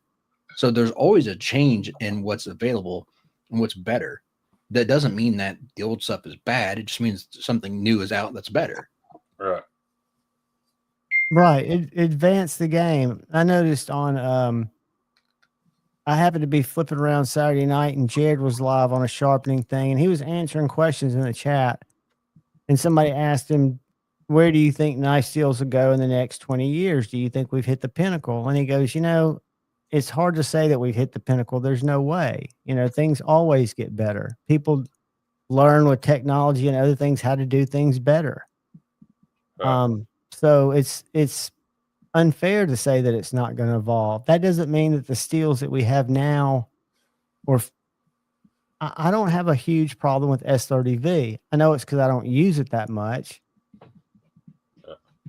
But I remember when S35 and S30V were what you were after when I first started. Yeah. I mean, there's nothing wrong with S30V, but it's just things have evolved and there's better out there. Same right. thing. Yeah, that's all my point is. I mean, if I just think a lot of those companies are missing out on opportunities. If Topps come out with a 4V version, people would pay for it. I'm sure they would. It's not that the 1095 is not good, but if they came out with something better, I think people would pay for it. They've got good designers. They've got their production process down. I just think they could do better and make more money if they did cater to both sides, and it's not that hard. You know, You wonder if I know for a fact Paul Mills didn't buy knives from me because without handling one, without ever seeing one, Paul did not have this illusion that my refinement would be top of the chain. He knew it wasn't. Paul He bought bought it for a the cutting knife for tool. me because I provided him with something with a steel that he was interested in. That's why he has that K390 Joke Wolf. He wanted some K390, and all I'm saying is nothing wrong with Tops' 1095. I just don't understand why they're running it harder to try to keep the edge retention up so it breaks easier than the cold steels. That's where all this came from. That's how all this started, if y'all remember. Right. I didn't get to my point, but they're running it at a higher HRC to try to bump up the edge retention a little bit. Well, just change the steel, man. Just for the stuff that you just want super tough, then keep making it in 1095 if that's what you want. But have a little branch out and use what you should use. Kyle, do you see Paul's questions? These are Levi Signature Series. I was going to throw that up next. Mills, yes. If I had a choice, it'd be MagnaCut. The only thing that Vanex does better is corrosion resistance. Potentially, outside of that, I would take MagnaCut. It's better all-around steel. Yeah, I don't. Would you say that MagnaCut's the best balanced all-around steel right now, if it's done right? Yeah, probably. That, and I mean, that's at a close second would probably be S45. If corrosion resistance is an issue to you, if it's not an issue to you, then that whole scale changes. But if you're talking about balance, then yeah, MagnaCut's probably the best steel out there right now. And that's all I was talking about is like if you were looking for an average EDC knife for the best balance. And something that I've got a subscriber sending in for me to check out, and I'm really excited because I've tested that Kershaw Iridium, and I'd totally been biased against Kershaw knives because I only had assisted before. But I'm going to check out that Bel Air. Yeah. And I think for a EDC knife, for somebody who's not a knife person, I don't think the crossbar locks negatively as much of a hindrance as I look at it as, because it's easy to open. I remember I wanted a 940. That was my grail. I loved crossbar locks when I first got into knives because they were easy to manipulate. And for it to be MagnaCut, $134, I'm just interested to try it out to see what it looks like. The only day of work I've ever spent that was truly telling of edge retention and how important it is we had an entire day. When I say day on the farm, that's not 8 hours, that's 14 hours of castrating calves. And my brother only carries a case in 1095. Very good cutting geometry. But an hour into it, you can see that ball sack, he's having to stretch it further and traumatize the poor steer, in all honesty, more because the knife was dull. And so I handed him mine. 14 hours later, it was 12 hours later, it was cutting just like it did when he started because he was cutting flesh. So it never got dull. That's the only time I have ever seen where edge retention mattered. But if I saw it in a job that historic and that old, I'm sure it exists other places. And that's why these steels have been created, because in machine shops, M390 was created because the steel they were using to cut plastics, because those plastics are fibrous, was getting dull. They made M390 specifically to cut plastic, and it cut it all day long. They didn't have to stop and sharpen it or change the bits. Does that or should that relate to your knife carrying? Maybe, maybe not. But if you have, if that's an interest of yours, then buy a better steel. You know, maybe a guy with a 1095 knife has never had to cut off 400 or 500 sets of nuts in one day in a 16-hour day. Yeah, you know, I get it. You know, but I saw it that day, and what I handed him was S35. So it still wasn't what we consider a super steel now, but that S35 cut 12 hours to that 1095s. What 2 kind of hours. knife was it? Do you remember? I talked about it on Bob DeMarco, and I can't remember exactly which knife it was I was carrying now. It don't matter. It don't matter. Don't stump yourself. It'll come to me in a minute. Kyle, do you see Kathleen's question? Yeah, that's what I was going to ask you that, or I was going to answer that one and then go to Cheeto's most recent comments. Yeah. Kathleen, Crewware is phenomenal. It has the ability to potentially rust because it is a carbon-based steel, but it is reasonably, I would say it's pretty tough. It's not as tough as some other steels, but it's a tough steel. It has good edge retention and it can get very, very sharp. It's a great steel. It's probably my top 5 for sure. Yeah, and there's a reason why the teeth on those earth boring machines aren't 1095. They're K390, and there's a reason for that. They could make them out of 1095, and they would cut rock for about 2 inches and have to stop and change them. And you see what I'm getting at? They came up with K390 for that because it would cut rock for a lot longer time without stopping. So, the whole question of are these super steels worth it? Yes, they are. They may not be worth it for what you do, and that's fine. If you don't want them, don't buy them, man. A 1095 gets you through the day every day. Hey, man. If it's easy to maintain, it works in your routine. That's all it needs to do. Right. Yeah. If you're gonna whittle you a toothpick and cut your apple on your front porch, man, 1095 is all you need. I was really impressed with the version 2. It's the first time I experienced a stout because I was never drawn to it aesthetically, but I really appreciated it when I held it. You got me a little flustered though, John, that I can't remember which knife that was. Joe, don't think about it. I remember talking about it with Bob DeMarco though. Joe, leather could be human, but we choose not to. So what's your point? Right, Joe. Why aren't you using human leather? It works better, doesn't it? Let me go to YouTube and try to find Knife Steel Nerdery so I can watch it later. Yeah. I love Satu's Sunday streams. Just the way that you never know where they're going to go. Yeah. If you guys are wanting, concerned with toughness over edge retention, then why isn't everything made out of 8670 or 5160 or 15 and 20? Well, yeah, 15 and 20, right? Because all those have about the same edge retention, which is little to none. But there's tougher things out there than 1095. I'm a big fan of S90V. I don't know why. Saying all that, my very first knife I ever made, 1095. Yo, what up, dudes? What's up, buddy? I was wondering if you ho ho. You home this week? I am home this week.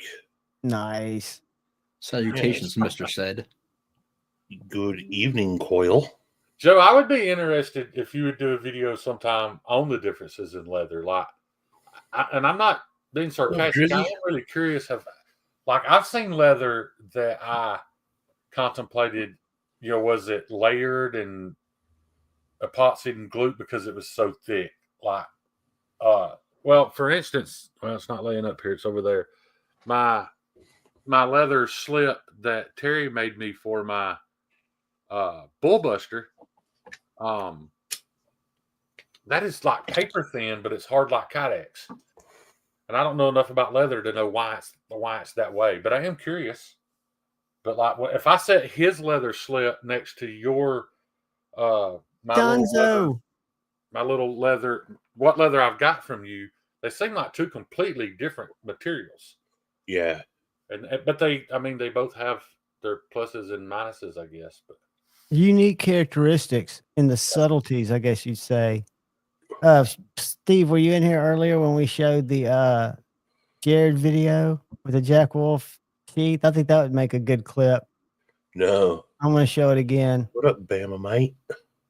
And again, he's using it to share and sell Band-Aids, but he misses the point of how funny this is. So this is the new Vampire Jack, right? Can you see it? Oh, yeah. Watch this. Ah. And you guys know I can't miss this brilliant opportunity Talk about to how talk she didn't like about you. the Super Skin Band. He rolls it into a positive, but stuck it right into his finger, dude. Did they talk about that? Is that the wilt not being good enough, or he just shoved it? There are a lot of comments on that post, and Ben comments that I don't know what they call it. Let's go back and look at it. I'll read it to you guys. We'll share it. He I says can that just they take your changed word for it. something about it, but I don't know enough about sheath construction. Javon, did you get an affiliate link for those Band-Aids? No. If you notice, I've got about half the affiliate links, a third of the affiliate links. Oh, I meant lot. from his video, not for you. No, I use Affiliate links for Jared. I use the Band-Aids that come with free shit that I order. So we improved these sheaths over the original Midnight sheaths. It takes a lot of force now to push through one, but as knees show, it is possible. No need to shove it in hard. Just Oh, so easy. that is the improved sheath. That's the improved sheath. That's what he's saying. Oh, yeah, that's not a. And then look at this. What Everyday Carry says. Can y'all see that? I got stabbed by my Jack Will Fixie too, right through the sheath. Ah. Well, I bet Ben was cringing. He can't stand anything negative being said about his product. Just don't get those Band-Aids wet, Devo Knife says. So Lefty's throwing some shade at the Band-Aids. He must not have a link. Yeah. I mean, whether they say don't push it in with force or not, shit happens, you know? And Hey, One Moon. You know, I carry a clip slip, and so I'm not always just holstering. I'm taking the clip out and, you know, the slip out, putting it back in, putting it back. Right. For that reason, though, because I just all willy-nilly one time, I had to send Joe a slip to redo because I just put it right through the side of the sheath, you know? It'll happen. It will happen because it's a knife. Or that's just proof that Kydex is better than leather sheaths. I have more Kydex than I have leather, but for a pocket dropper, I do. Even though I like them in my pocket. I don't believe that. I'm just giving Joe shit. Because I disagree. After working with Kydex, I don't like it as a product. Not You're all. kidding me, Paul. Is that how much they are? Wow. Band-Aid. Not all sheaths are created equal, though. I have often thought, and I'm sure they exist, but like a hybrid sheath that has a Kydex backing with that actually, you know, cuts under to create a hilt to keep the knife from going through with a leather face, because I don't like the look of Kydex. But I'm making you big for a second, Stevie. I do like the idea of it being stiffer on the back. I've got that saved in my watch list. Oh, that's that new Lynch Northwest. How do you like it? I like it. Is it about 7 inches? No, it's 7.5. So it's a little bit bigger. It's about an inch to half inch bigger than what I typically like. But it is a good size and it's done well. I'm just glad to see him do that. I think there's such a market now. I hope they do so good with that. Who's making them again, Stevie? Is Lynch making them? Were we losing? No, I'm doing weird shit. Oh. Who's making those? Did I say something you didn't agree with, Javon? No, damn it. Don't talk about adrenochrome. No, I just was making you small, but made you too small. Yeah. So Tactile did the hardware for them on this run. Yeah. I don't know that that's going to always be the case, but on this run they did. But they're doing everything else. The same company that's doing all of Chris Reeves' heat treat is doing heat treat on these. Same protocol, same everything. And what Casey, is that? What steel is it? This is one. I got the 154 CM. Good choice. I got a question on that, Stevie. So did they originally start them in MagnaCut and then they're moving to 154, or did they start in 154 and going to MagnaCut? Nope, they're gonna have both. They're gonna have both available. Okay. I was confused by what the post. It said something about 154, then going to MagnaCut. Yeah. I think that was just the first batch was available in the 154. So no, No, not it's they had for the first run, they had some in MagnaCut that have a flat grind and then a step milled grind. Mhm. And then they had flat ground CPM 154 and hollow ground 150 CPM 154. Okay. What about Joe? Are they not going to make them in 1095? What's Joe supposed to do? You're such a bully, Shane. I wanted the CPM 154. One, I don't mind it, but they put jimps on the CPM 154, and I wanted those jimps. So Did you get the flat? It looks like. No, it's hollow. Is it hollow? Nice. Yeah, it's hollow. And although I didn't show it on my video just because I got a little sidetracked. Like, if you really want to start trying to pick it apart, like I mean, I don't know who, if they're doing all the, laser cutting or whatever in house. I'm pretty sure they are. But it's perfect. It's done really well. One of my biggest gripes, and it wasn't horrible, but I called it out in my videos. I'm going to be objective, even though I'm a huge fan. This edge on here was not sharp at all. Not great. And I already put a little bit of an edge. I just ran it through my Spyderco Sharp Maker today. Hey, they work great. That was my system. It got it. I mean, it got me, shaving hairs. So, and I'm sure Kyle, is already casting judgment, but I can feel it. I can feel it over here. The he vibration just didn't seem present when you can't see his legs or his hands. But it's a good it's a good go. I'm happy to own this. The other thing I said in my video that I made on it is, look, it's $300. So I mean, no, they're not ready to drop yet.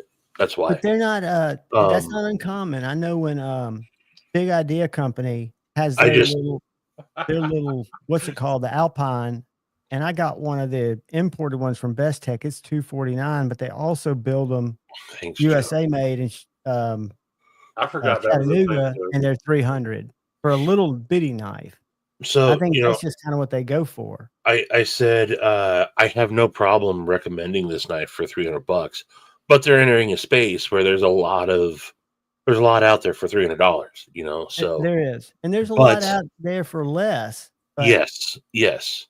But for what it is, I got no problem with it. Who's doing the sheath? It was a local guy, and look, it's functional. Right. I'm gonna leave it at that. Okay. It's not. It's functional. It will do the trick. But hats off for getting a local guy to do them, right? Yeah. But he's definitely gonna be. Hats off for doing it. That's what I was getting ready to say. Shane. Instead of just sending an email, collecting a check for $5,000 and letting China spit them out by the fact that they're going to be doing something mass produced, USA made, using people locally, doing a lot of different things, what we've all complained about. Right. Props to them, even if it's a little bit more money than we'd want to spend. Props to them. I mean, personal preference, would I rather have an edgy thug for $250? Yes, but it's not going to be readily available and for the masses. That's just what you get. Agreed. Absolutely agreed. And when I joined the community, Lynch was making clips, and not a ton of them. And they've really evolved into it's good to see. I gotta tell you, I've already bragged about it a little bit, but so I drove. There was the Oregon Knife Collectors Association show this past weekend in Eugene, Oregon, 5 hours away from where me and Steve Clare live. Last minute decision, we decided to go, and I really only wanted to go because now I got something else that's really awesome, And we ran into Zach, and we ran into man. A total sidebar. Kevin Knife Nerdery. He's such a cool kid, dude. He's such a cool kid. But I drove down there to show support to the homies Lynch Northwest, and Casey was actually at the show.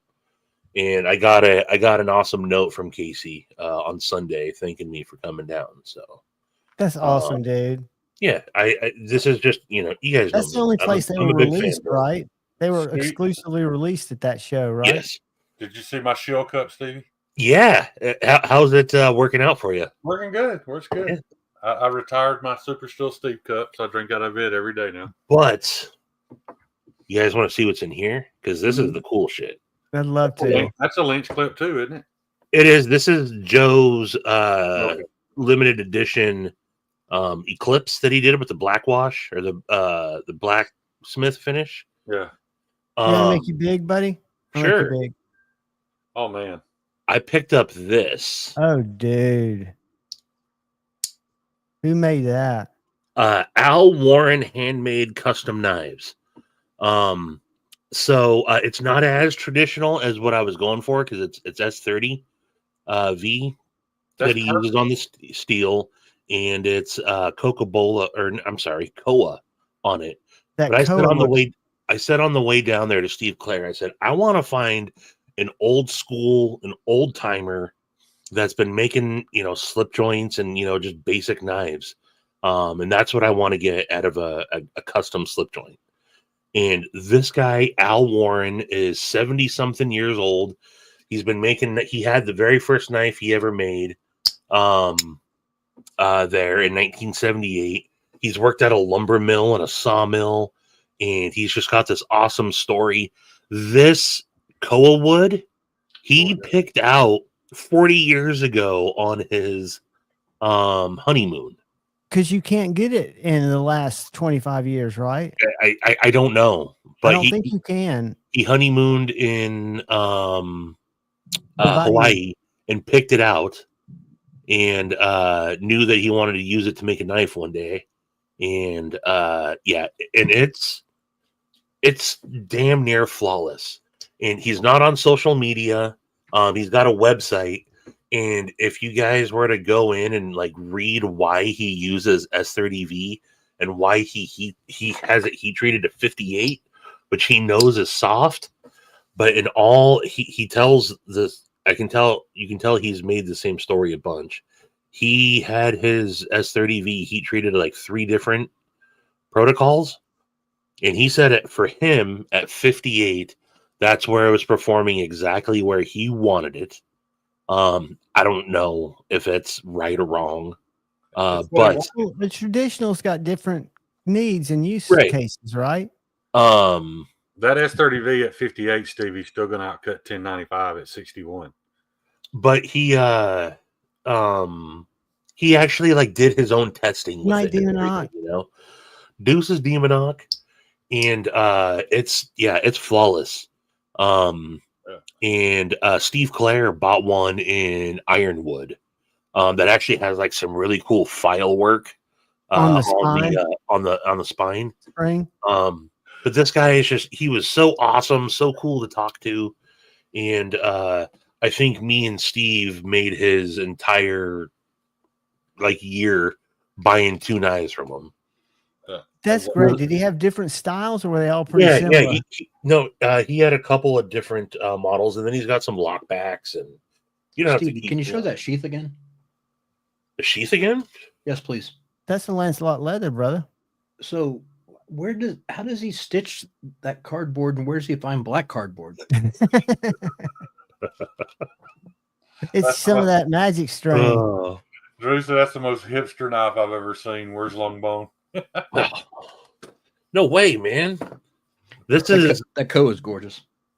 Oh, dude. I've loved that it's a 77-year-old man making a classic traditional knife. Yeah. And yet he upgraded the steel. Right. I appreciate that. Really cool. all his he had a couple. I forget what the other steel he was using, but they're predominantly S30V. Yeah. And yeah, just a cool dude. Joe. And I can tell you, camera doesn't do it justice, man. Yeah. But this kind of, I've been wanting to get a custom slip joint for a while, just to kind of complete my collection. I kind of have everything I want in my collection, so now I can just kind of coast on Well, I buying always like knives. single blade slip joints, and to get a custom from And- somebody that you connect with that looks that good is And awesome. it was only it was $470. That's a bargain. And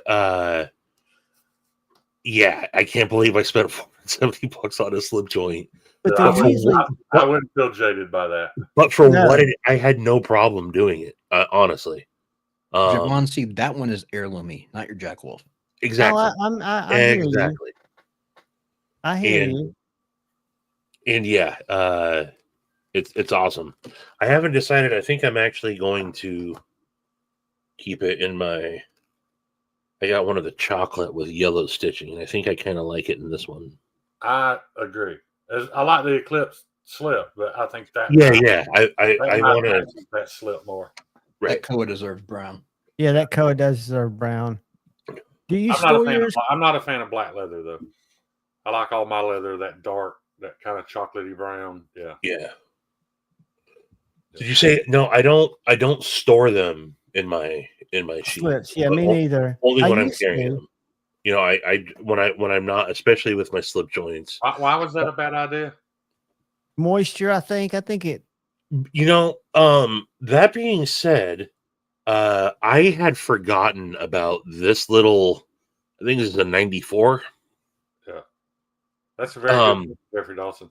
I had Joe make a this slip for it, Oh, I like that. and I forgot about this, and it just sat in here for well over a year. Yeah. I mean, Well, and Joe this is, treats his leather. I mean, a yeah, lot of. but even Joe says, don't, be careful. I'm not asking that because my Bullbuster has been in that slip ever since I got it. But carbon steel, it's got nothing wrong with it. It darkened the bolsters just slightly. And to be honest with you, I like the way it darkened it. Yeah. See, that's the kind of slip joint that I would never own though. That blade shape. There's something about that elongated clip and the way it gets a little taller at the clip. See how that's the tallest part of the blade. Right. I despise that. I don't know why. I just don't like it. If that knife was, the dimensions were the same all the way out and then it dropped, it wouldn't bother me. But the fact that it widens just a little bit. Night, Drew, dude. I've never understood the purpose. Deuces, Drizzy. Hope you're doing well, brother. Ashley Harrison. See you, Drizzy.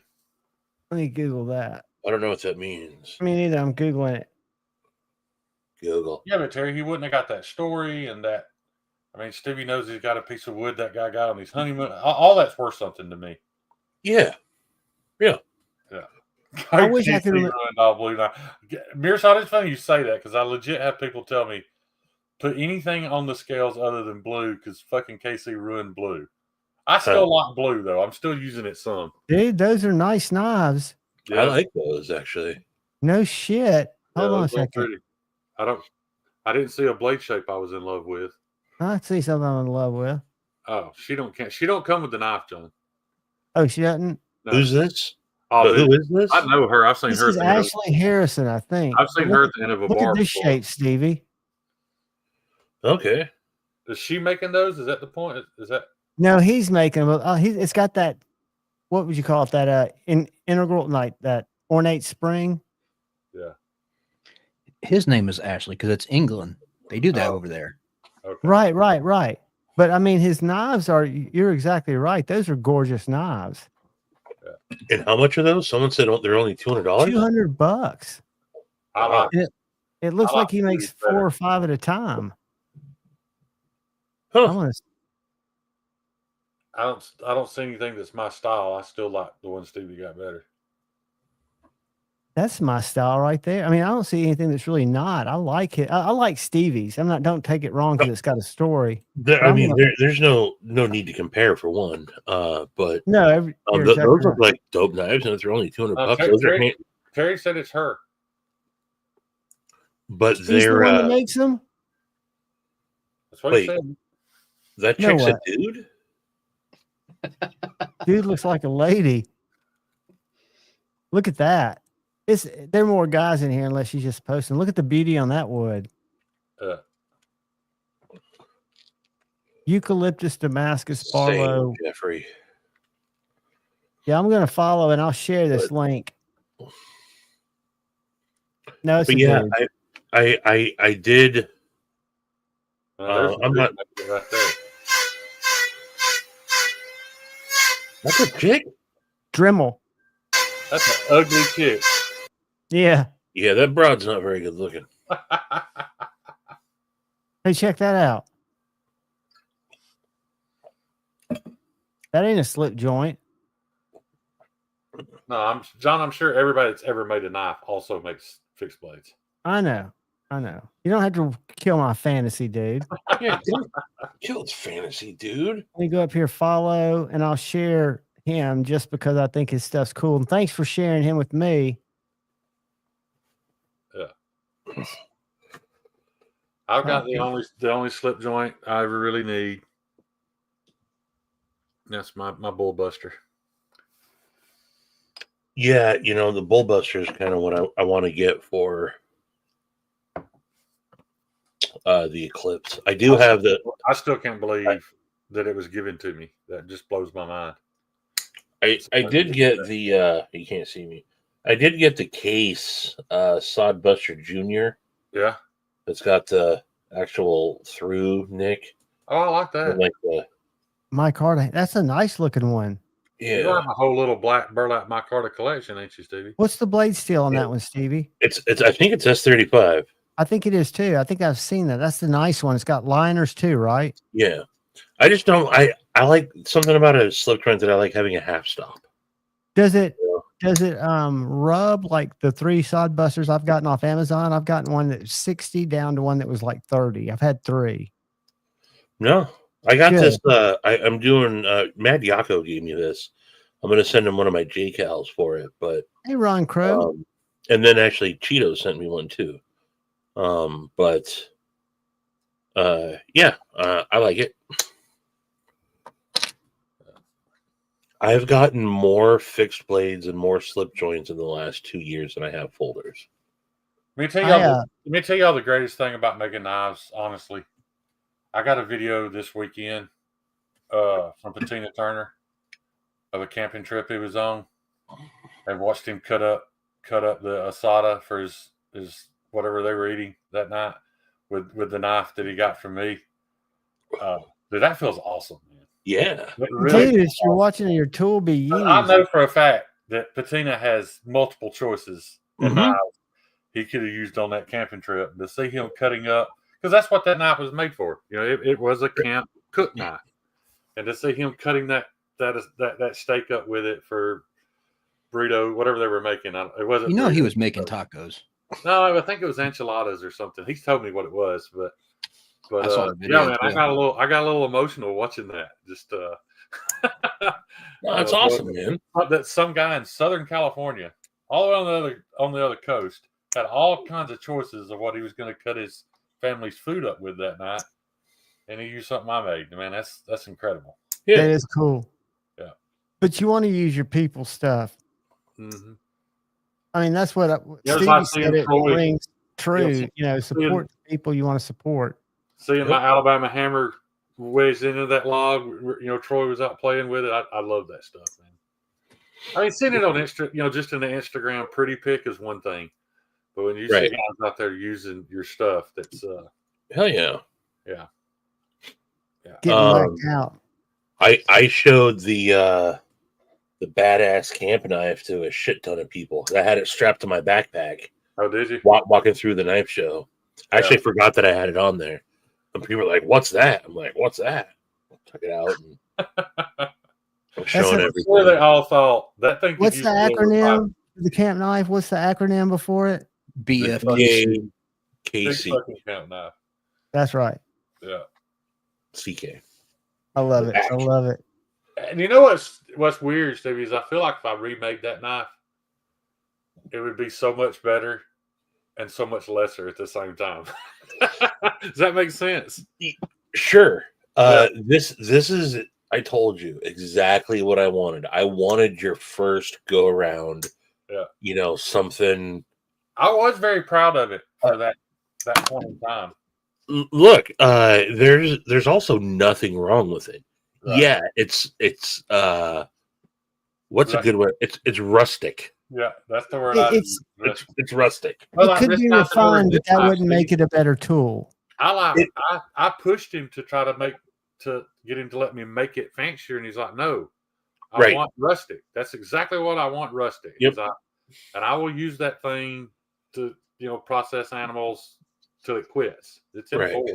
So because it's a user. It's a handmade user. Right. I will say one thing about that knife. What? Yes, it's big, it's heavy, it's a mammoth, but it's not ridiculous thick behind the edge like a lot of knives, and it still slices very, very well for that big of a knife. Right. Yeah, it's actually not ideal for batoning because it's full flat ground. Right. If I had saber grounded, it would be a better baton knife. But I have a hard time with that because sometimes I want to do a saber grind, but there's just something in me, man. I'm like, man, I have to make this thing cut as good as I can make this geometry of steel cut. I'm stuck in that mode where I just have to do it. Let's make a flat grind and send it to Erica to baton on her garage floor and see how it comes out. Right. This knife, the knife the picture he sent me, it was saber ground. And he was okay with the saber grind, but I just can't make myself do it. I'm like, let's make that motherfucker. Because what y'all can't tell is this knife that's not a super thick knife. I think it's like 1/1000. Yeah. And it's just a full flat. Yeah, just full flat grind, plenty of belly for caping. I'm really proud of that one. I can't get a. Who's that one for? Huh? Who's that one for? It's for my wife's cousin Hunter. It's odd that his name's Hunter, but he's a avid outdoorsman. I mean, he's hunting, trapping, fish, something every day. So awesome. It was kind of his dad a hunter? I'm pretty sure they're the bane of liberals' existence, but they own a logging company. So they're very outdoor oriented. So maybe the name comes from some kind of. What up, Crispy? Yeah. But like when I go down to my wife's property down in South Alabama to bush hog, I have to call Hunter first to find out if the turkey eggs in the fields. Because if the turkeys have laid their eggs, I don't bush hog because he doesn't want me killing, baby turkeys. And yeah, he's as outdoorsy as it gets.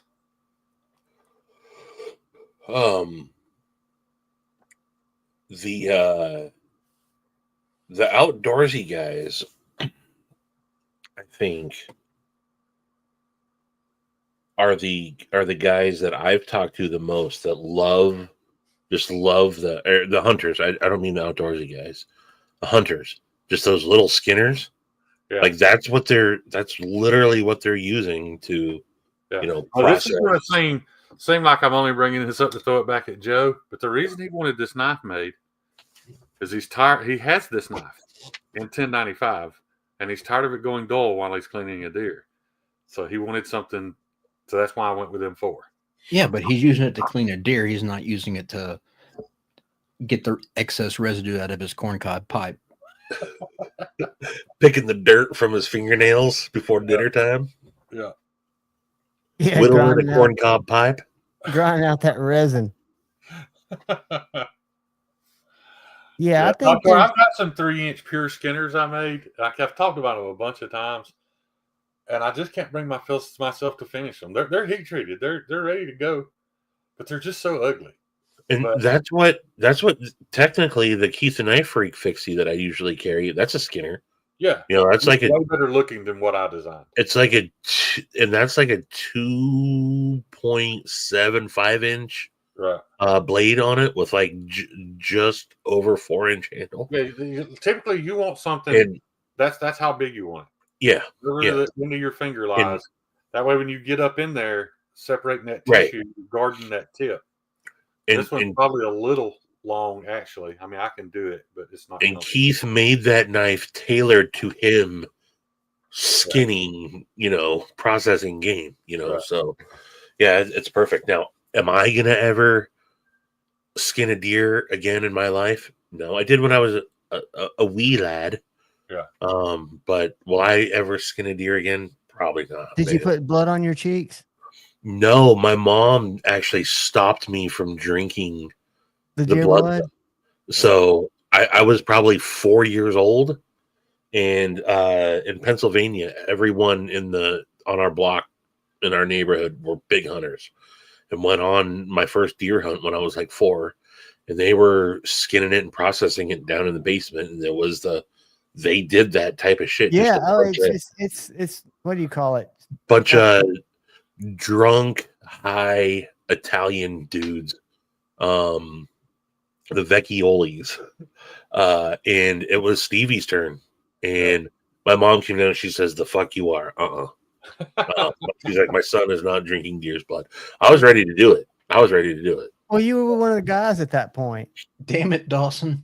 I went on 2 when I was little because my dad went, and I think Bambi had too much of an impact on me because I duck hunted and dove hunted all the way until I went psychedelic, and then I couldn't pull the hammer on anything. But yeah, I never took a shot at a deer, and I'd get sad when somebody would hit one. Yeah. So I wasn't able to pull the trigger on the last one, but I have helped pack out. Now, I'm not the one like field dressing and all that, but I have packed out elk before. That's work. Hell what yeah! Do elks weigh 600 pounds? More. I think they're more than that, dude. I think they're about 1,000 or 800 1,000 pounds. Yeah, I know the one that we got. Man, I don't remember, but I was carrying like 200 pounds on my back, dude, and it was gnarly. It was one of the most physically taxing things I've ever done. That 3-day elk hunt that I went on.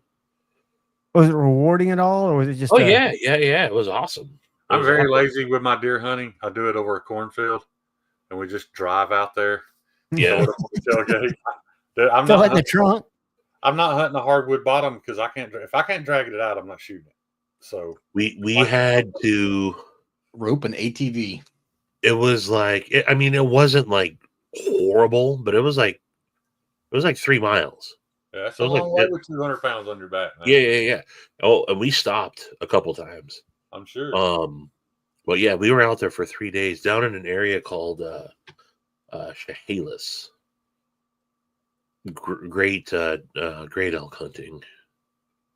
Stevie, how far are you from that weight belt that Everyday City Carry's been promoting on every one of his videos? So if I ever want to carry out a deer, I've got. Damn it, Javon, you did not, did you?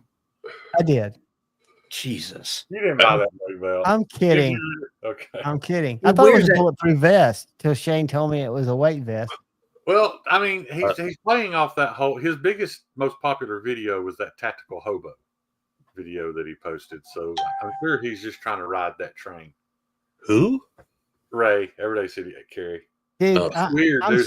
He's disappeared in my algorithm. I never see anything from Ray anymore. Dude, he's all over mine because I guess I'm on Instagram, but being in that YouTube group, I've got it muted, but I go in there because they're all on TikTok. There's so many fucking people in there. It's insane. It's like everybody's trying to learn how to do TikTok. I'm thinking, oh shit, Maddie, we forgot. Best thing I did in a long time was leave that group. Yeah. I've got to stay in there let's do this for covert reasons for my buddy Shane. Let's do this before too many more people have to go to sleep. All right, we're doing a giveaway for Shane's doing a giveaway. Very first Joke Wolf. It's a blim. It was hollow ground and it was messed up. Before you do that, maybe I'm doing this prematurely, but if I'm not mistaken, as of right now, it's your birthday, ain't it? It is your birthday. It's 12 o'clock. Happy birthday, brother. Happy birthday. Happy birthday, man. Yep. I appreciate that. I have it. 60's a big birthday. Earlier today, I had a. 60, asshole. I'm kidding. I'm closer to 60 than you are. But anyway, You're sorry. not 60 already, I'm back John? on the books, Matty. Sorry, didn't mean to derail the giveaway, but That's No, fine. we needed to because I knew if we made it till midnight, it would be Shane's birthday. I didn't realize it was. Yeah, it is midnight there. Yeah, let's however you want to do it too, John. Don't ask me no questions. However you want to handle it, just give it away. All right, if y'all want to do the numbers game, and these are going to be the first 5 that come up. Numbers game, 2, do the random, 1. I can do either. I don't care. 2 for numbers game, 1 for random. I'm tallying now. They never answer these questions. They never do in my chat anyway. Thank you, Bama fan. They're all saying they're trying to type. There's 2 1s. So we've got 2 random. So there's a 2 2s tied. Numbers game. There's a 1. Kathleen broke the tie. Does Kathleen win the night? That's it. No, it's just we're going to do the random because we had 2 votes. Well, we have 3 and 3. You said the first 5. Okay, that's Out right. of the first 5, the ones won, and one Okay, the one's was one. the number game. Keep me straight because I can't remember what happened 5 minutes Yeah, I ago. was going to say. One Let me was pull the this up. numbers That's game, why and that's what I need a won. village when I ever try to go live. One's the numbers game. All right, we're going in here, and I'm going to go. Hang on, I'm going to send you the number. We're not doing a number. Oh, I thought 1 was random, Oh, for fuck's and 2 sake. is the number game. Excuse No, my John, language. 1 was the numbers game. I'm going to send you the number right now. Actually, I'm going to send it to Kyle. Kathleen, what was number one? You're going to put it in the Kathleen will send private us straight. chat, and you're going to put the range and the number. There are 38, say 40 people in here. All right. So you want to double that at least. And just drop it in the private chat, and I'll get my book out. I can't do a private chat. I'm texting you. Okay.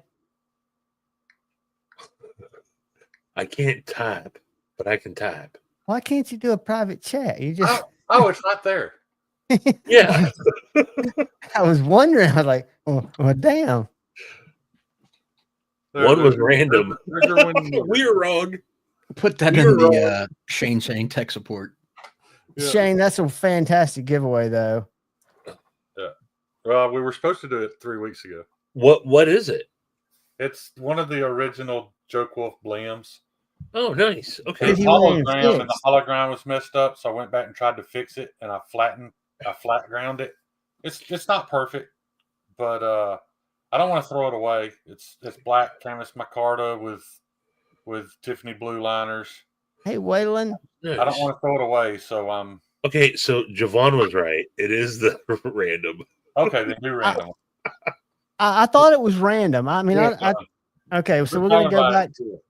All right, we'll go to random. random. And Waylon hates numbers, so The only reason, Well, then and again, let's this not is do it then. random is really that it's random. But if you do enough of these, you'll see the same people win randoms. And whatever. at least with numbers, people think they have a, it's now, more. Maddie thinks he uncovered the secret to winning the random comment picker. Oh, does he? Yeah. Don't tell it, but do you think it works? Has he tested it? We have a couple times, but it's never been 100%. I think it's been that random. I don't agree. All right, we're gonna go. Oh, he doesn't think, he knows. Sorry about that, Maddie's Kathleen. I don't think theory what's is random. That's ghetto. Uh, I don't think. All right, guys, this is what you're gonna put in the chat. It's very simple. Well, Kathleen knows it too, apparently. Well, there's something that definitely, and maybe you can't say that it makes the odds better because random, the same person could win 5 times. That's random. It seems suspicious. Big hitter, the llama. Are you talking about the lame llama or what's his name? The laughing llama? Stevie, you're going to love this. When I was like 8 years old, I was going to a vacation Bible school, and they were doing a giveaway every day, and it was by your seat. And because I was really good with math, I figured out the equation of how they were figuring the winning seat each day.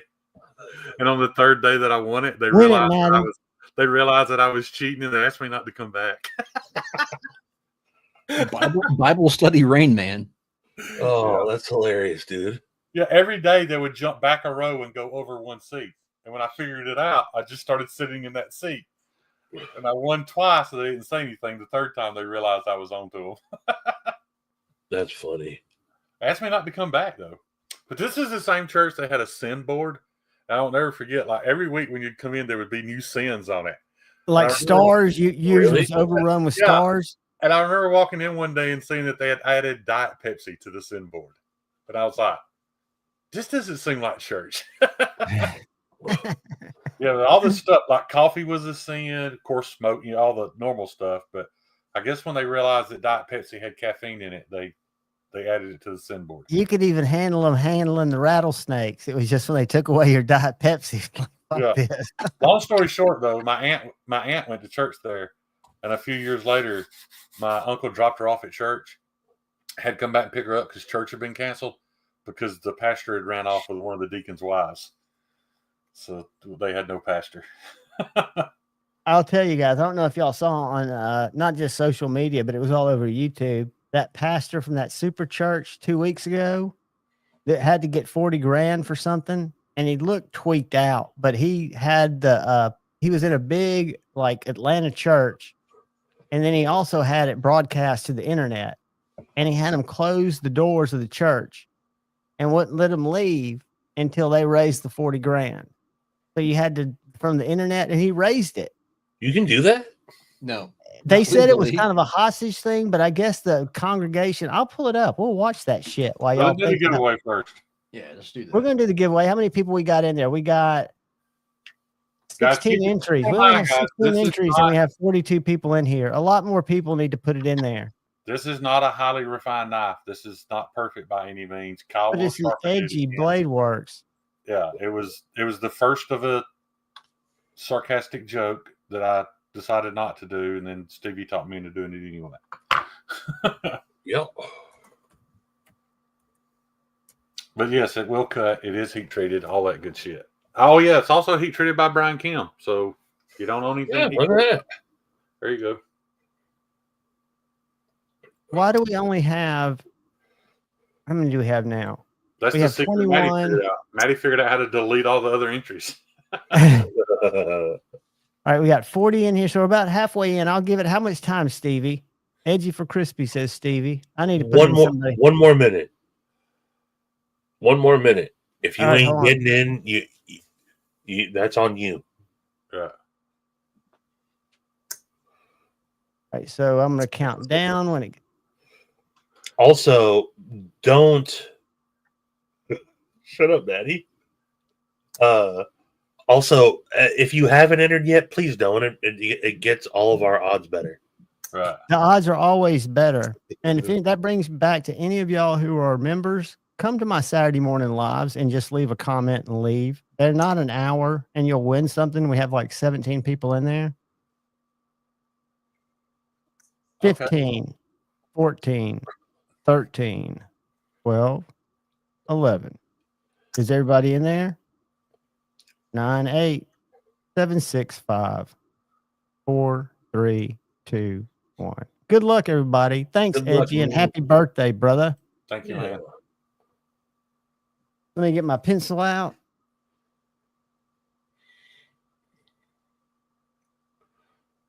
Burnt Relic. All right. Shout out to Burnt The Relic. man, the myth, the legend. Now, where did Burnt Relic comment? Was he late? Was he early? Let me go up and see. It don't look like he was late. I think Maddie's theory might be busted. I think it can be that random that sometimes it looks like if you enter. He was listening about halfway down. When did Donnie get here? Donnie's been here. Dude, I haven't seen him in the chat at all. He's been in the chat. Ooh, maybe. You didn't hear him? Burnt Relic's about halfway down. Maybe Donnie's a turd burglar and only showed up for the giveaway. Congratulations, Burnt Relic. I'm going to drop my email and I'll share it with Shane, but let me put it in here. Hold on. And then I'm going to make y'all watch something before you leave. Then we'll get out of here. What I'm going to do, Burnt Relic, I'm going to sweeten this pot even a little more.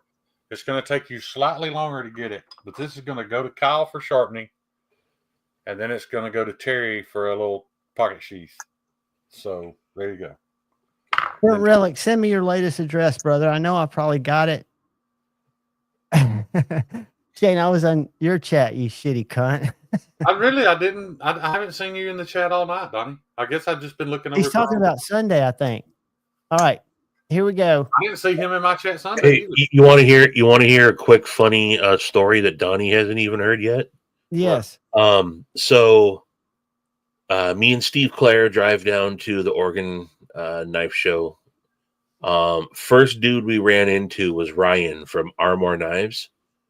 And first off, he smelled like all the skunks.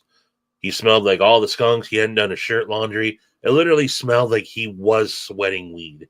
Or he had just been grooming a bunch. He was so stoned. It was hilarious.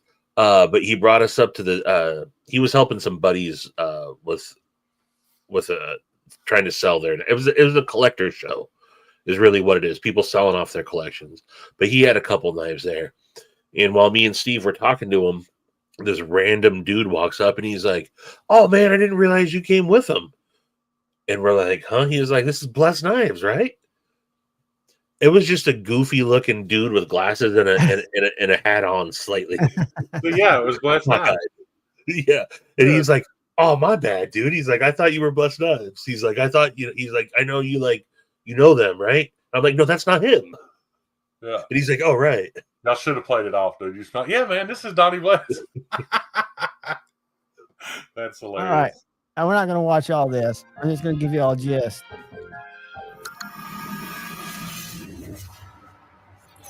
A beacon of light. $20. Everybody on scene, right? You're not Marvin. What is this guy doing? Hold on. All right, gentlemen, I'm out of here. Oh, No, Carl, you can't go yet. We're about to leave. You can't go yet. I'm out. You wuss. Confluence presents. All right, I just want you to see how crazy this dude is. Manager and his AI. And I don't think they brought charges against him. Is this the same fucking? Or even if you're giving tangibly, I'm gonna have y'all come to the altar and give it because I need to see 1,000 people moving.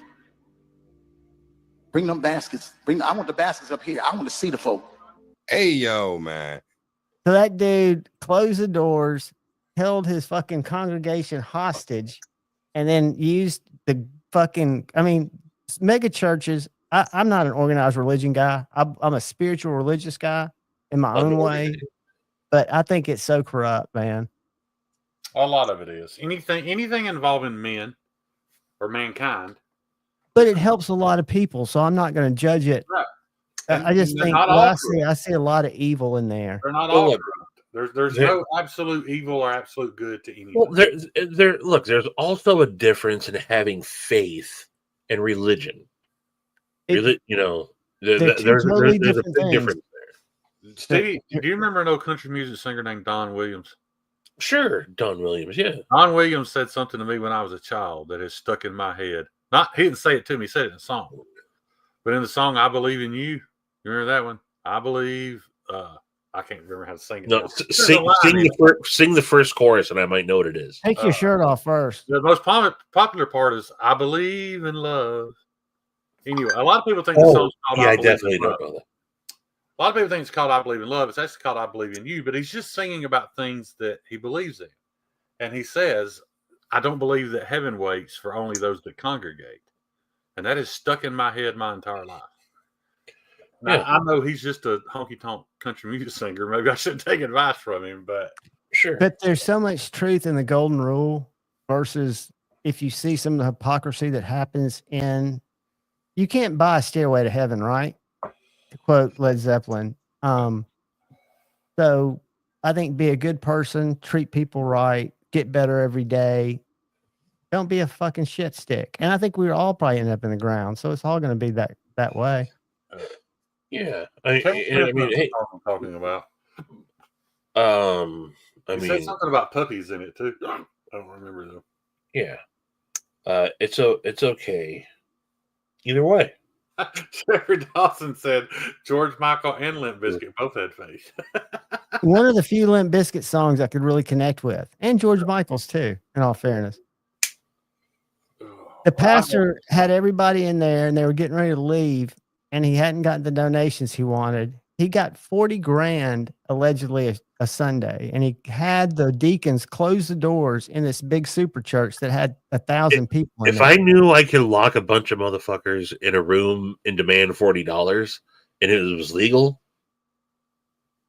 I might do that. And let me tell you something. There's weird laws that stop at a church door. I think that was one of the things. If people had come out and pressed charges, there would have been more than just the cops being able to serve a warrant. Churches have weird. I was at a Dave Matthews concert. I know this sounds crazy. I was sober at the time, not even California sober.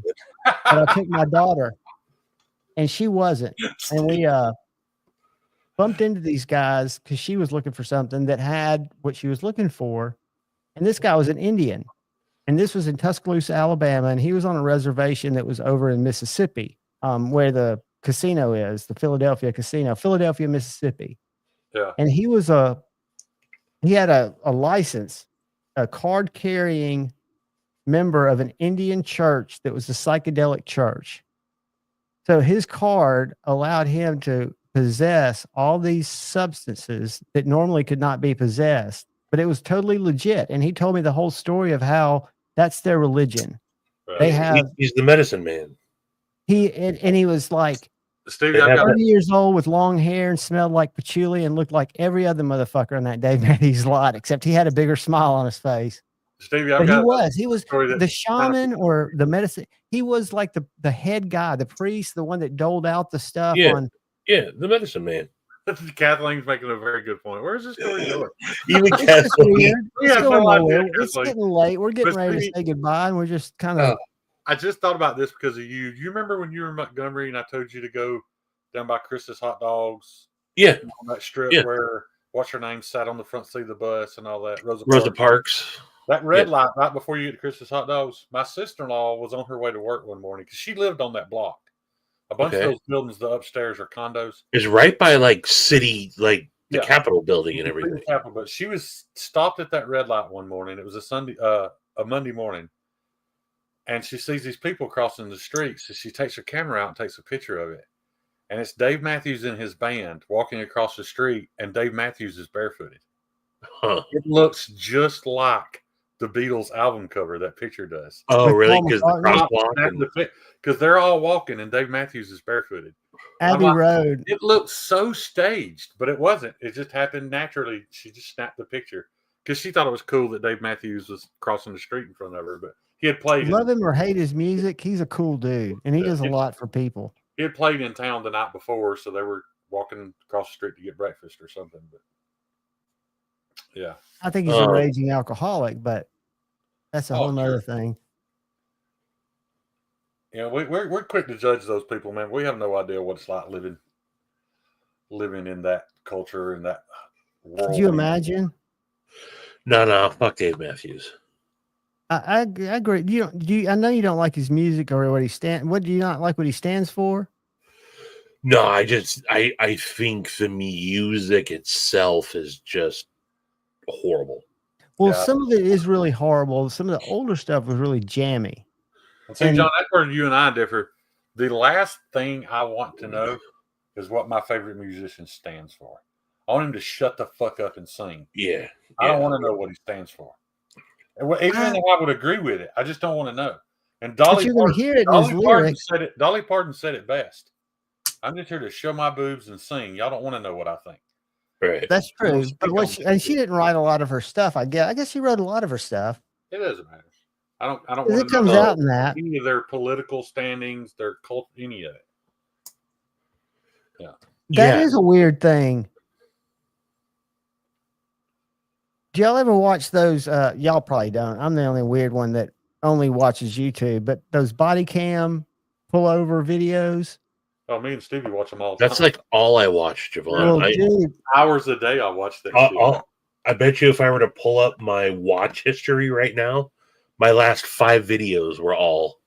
To me, I can't not watch them. They pulled this one dude over, and he was like, he had an open container, which was stupid, but they were going through Texas, and they got him out and started doing a freaking like the sobriety test on him. You could tell he was getting nervous, but evidently when they pulled him over, he ate a bunch of meth that he had, and he just face plants right out there and died. Yeah, so I just saw that one. Did you watch? It was like the day before yesterday. Yeah. The last couple of days, I just watched that one. I mean, he just fell face forward, dead.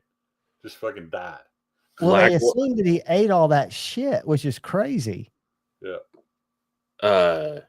He just snorted smoke it. The 2 channels I watch the most are Lackluster and Odyssey Audit. Me too. It's my they got the best, and those dudes like straight up help people,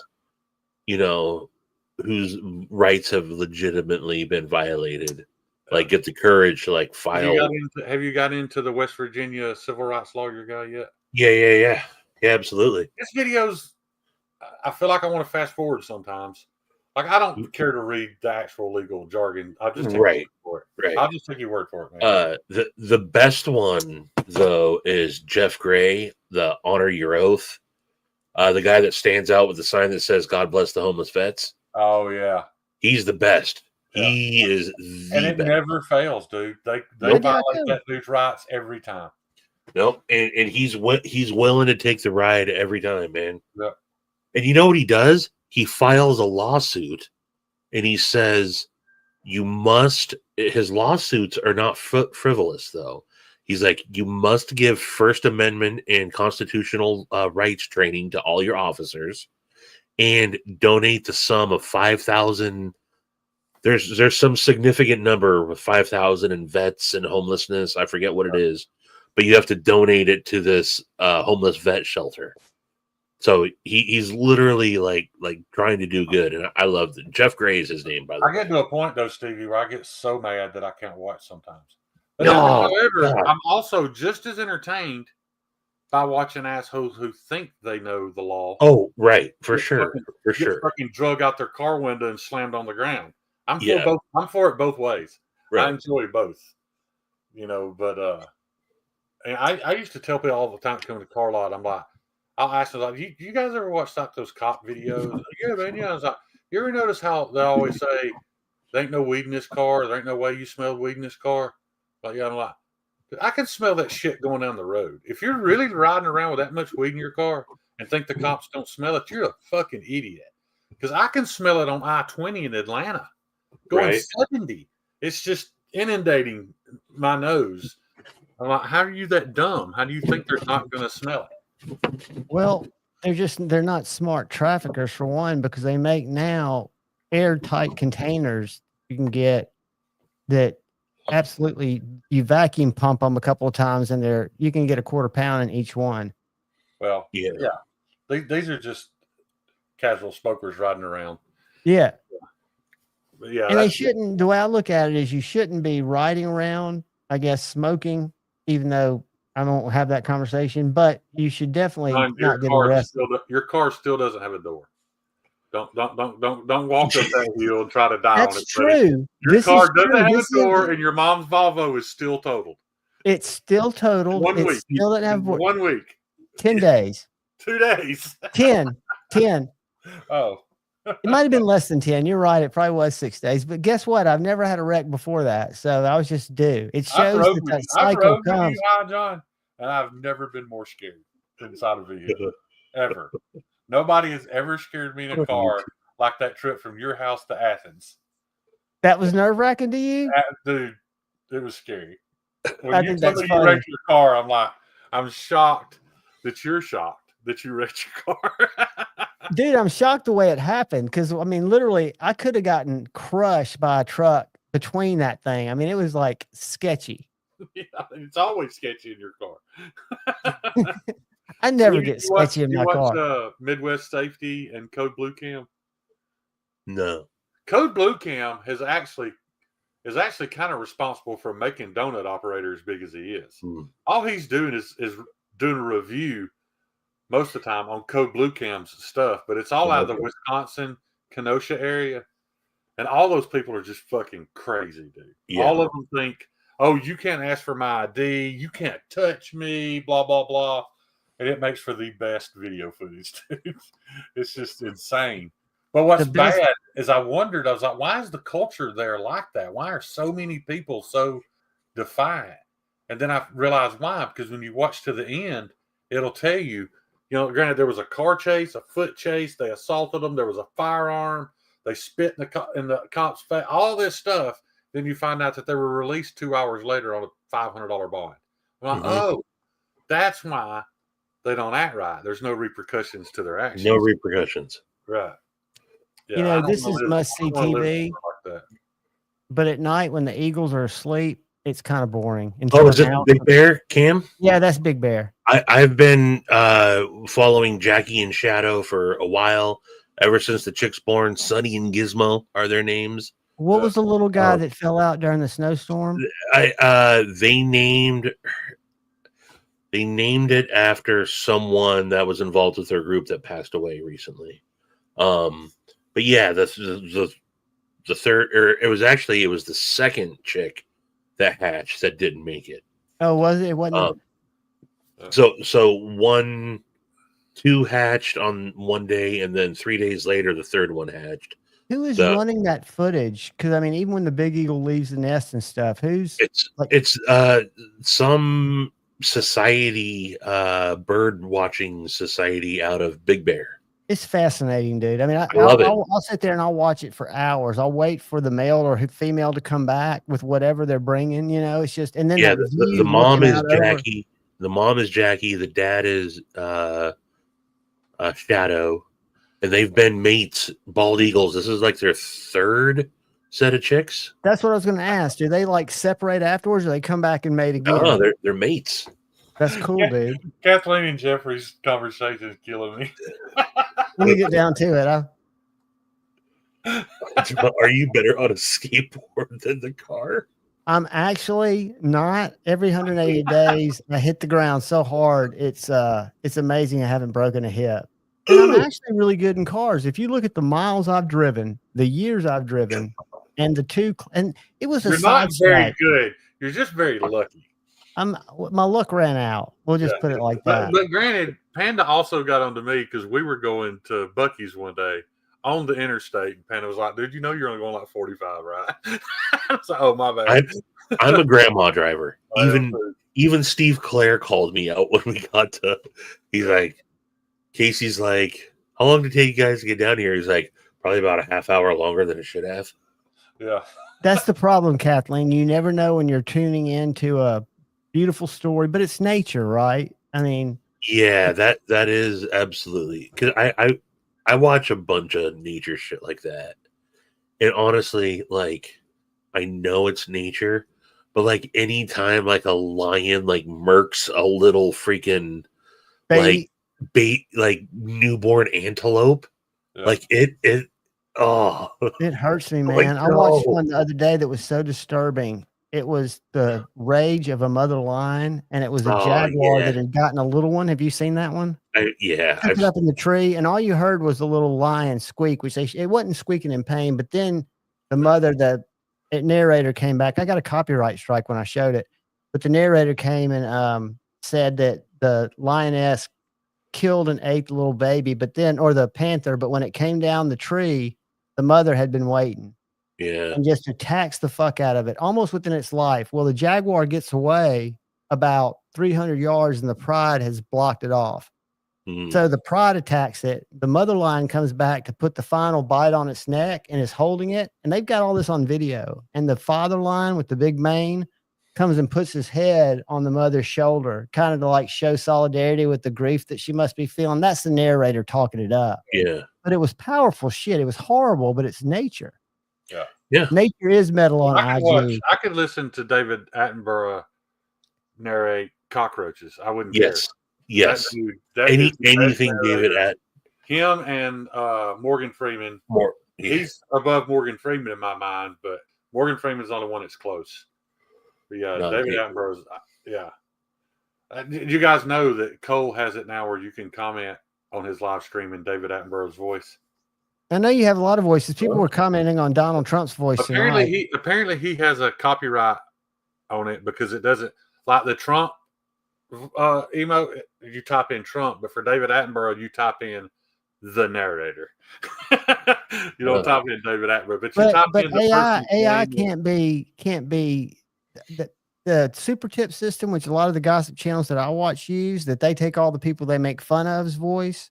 Yeah. You can't own a digital recreation of your tone of voice.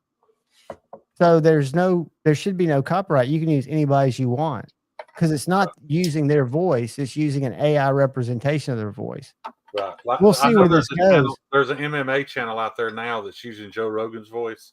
And you can always tell when it comes to numbers because instead of 10, they say 10, or they always fuck it up. But yeah, it sounds a little robotic anyway. But I'm interested in all that. I think it's dangerous, but I think it's all very interesting. You know, the photography was one thing, but now these entire videos of these people who look completely human, it's kind of mind blowing. I don't believe nothing I see no more. No, you can't. I mean, your lying eyes can be your lying eyes now. Right. I legit had to go in the chat on that one channel and just ask, and found out that this chick is real. She's just AI enhanced, and the backgrounds are AI enhanced. But and there's a difference in AI enhanced and filters. A lot of people use filters. Right. I've used filters. John Grateful Panic showed me one night.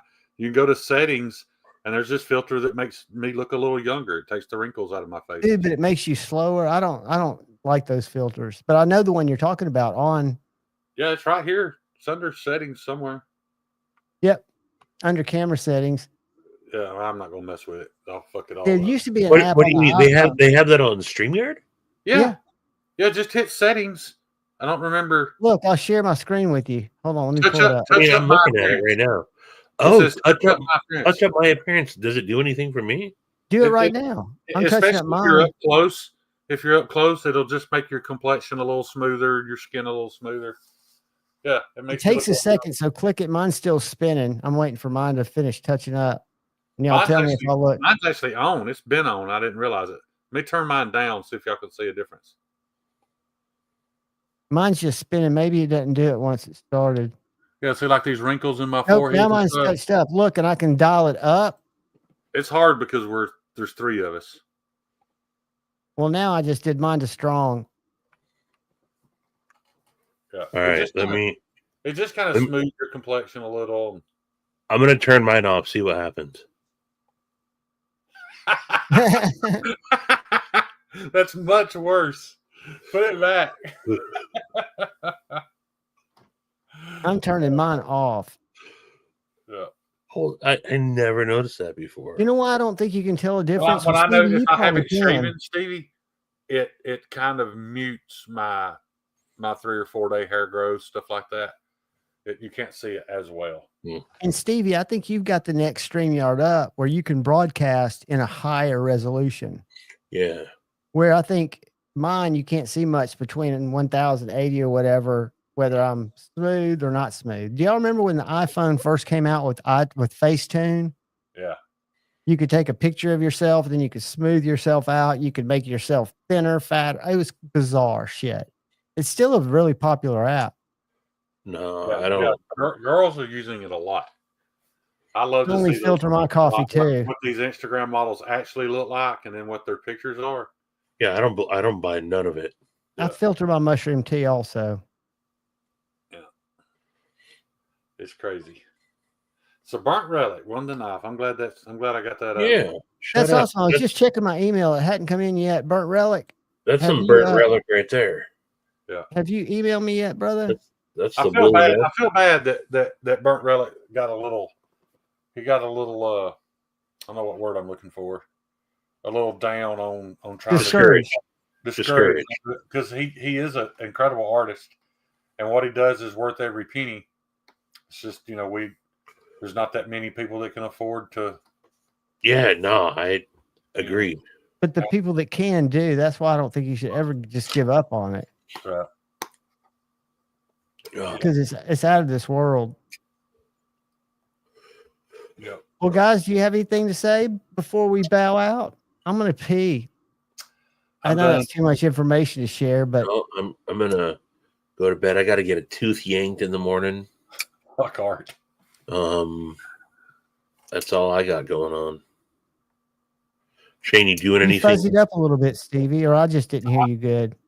Or no, I don't know what's happening. Everybody's frozen. The audio's all screwed up. What's going on? I don't know. It seems like it's better now. See you guys. Love y'all. Oh, okay.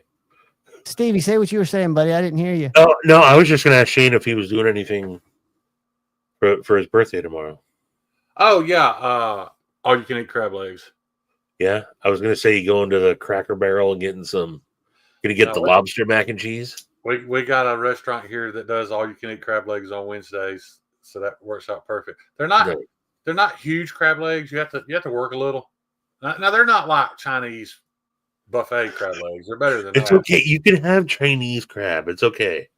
Well, I'm just saying, those are not even worth the work. These are pretty good. They're just a little small, but they do this. I know the guy that owns these big black dude, and the butter's like heavily seasoned. It's delicious. So yeah, that's what I'm doing for my birthday.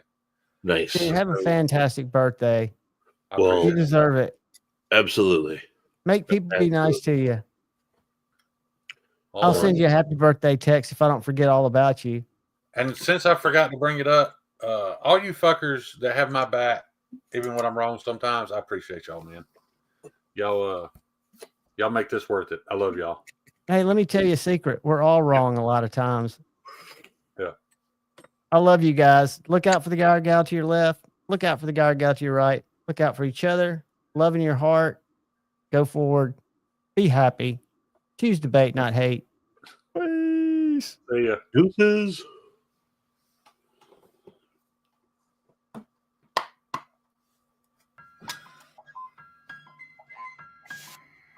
Back in my bag, yo. Oh, he out.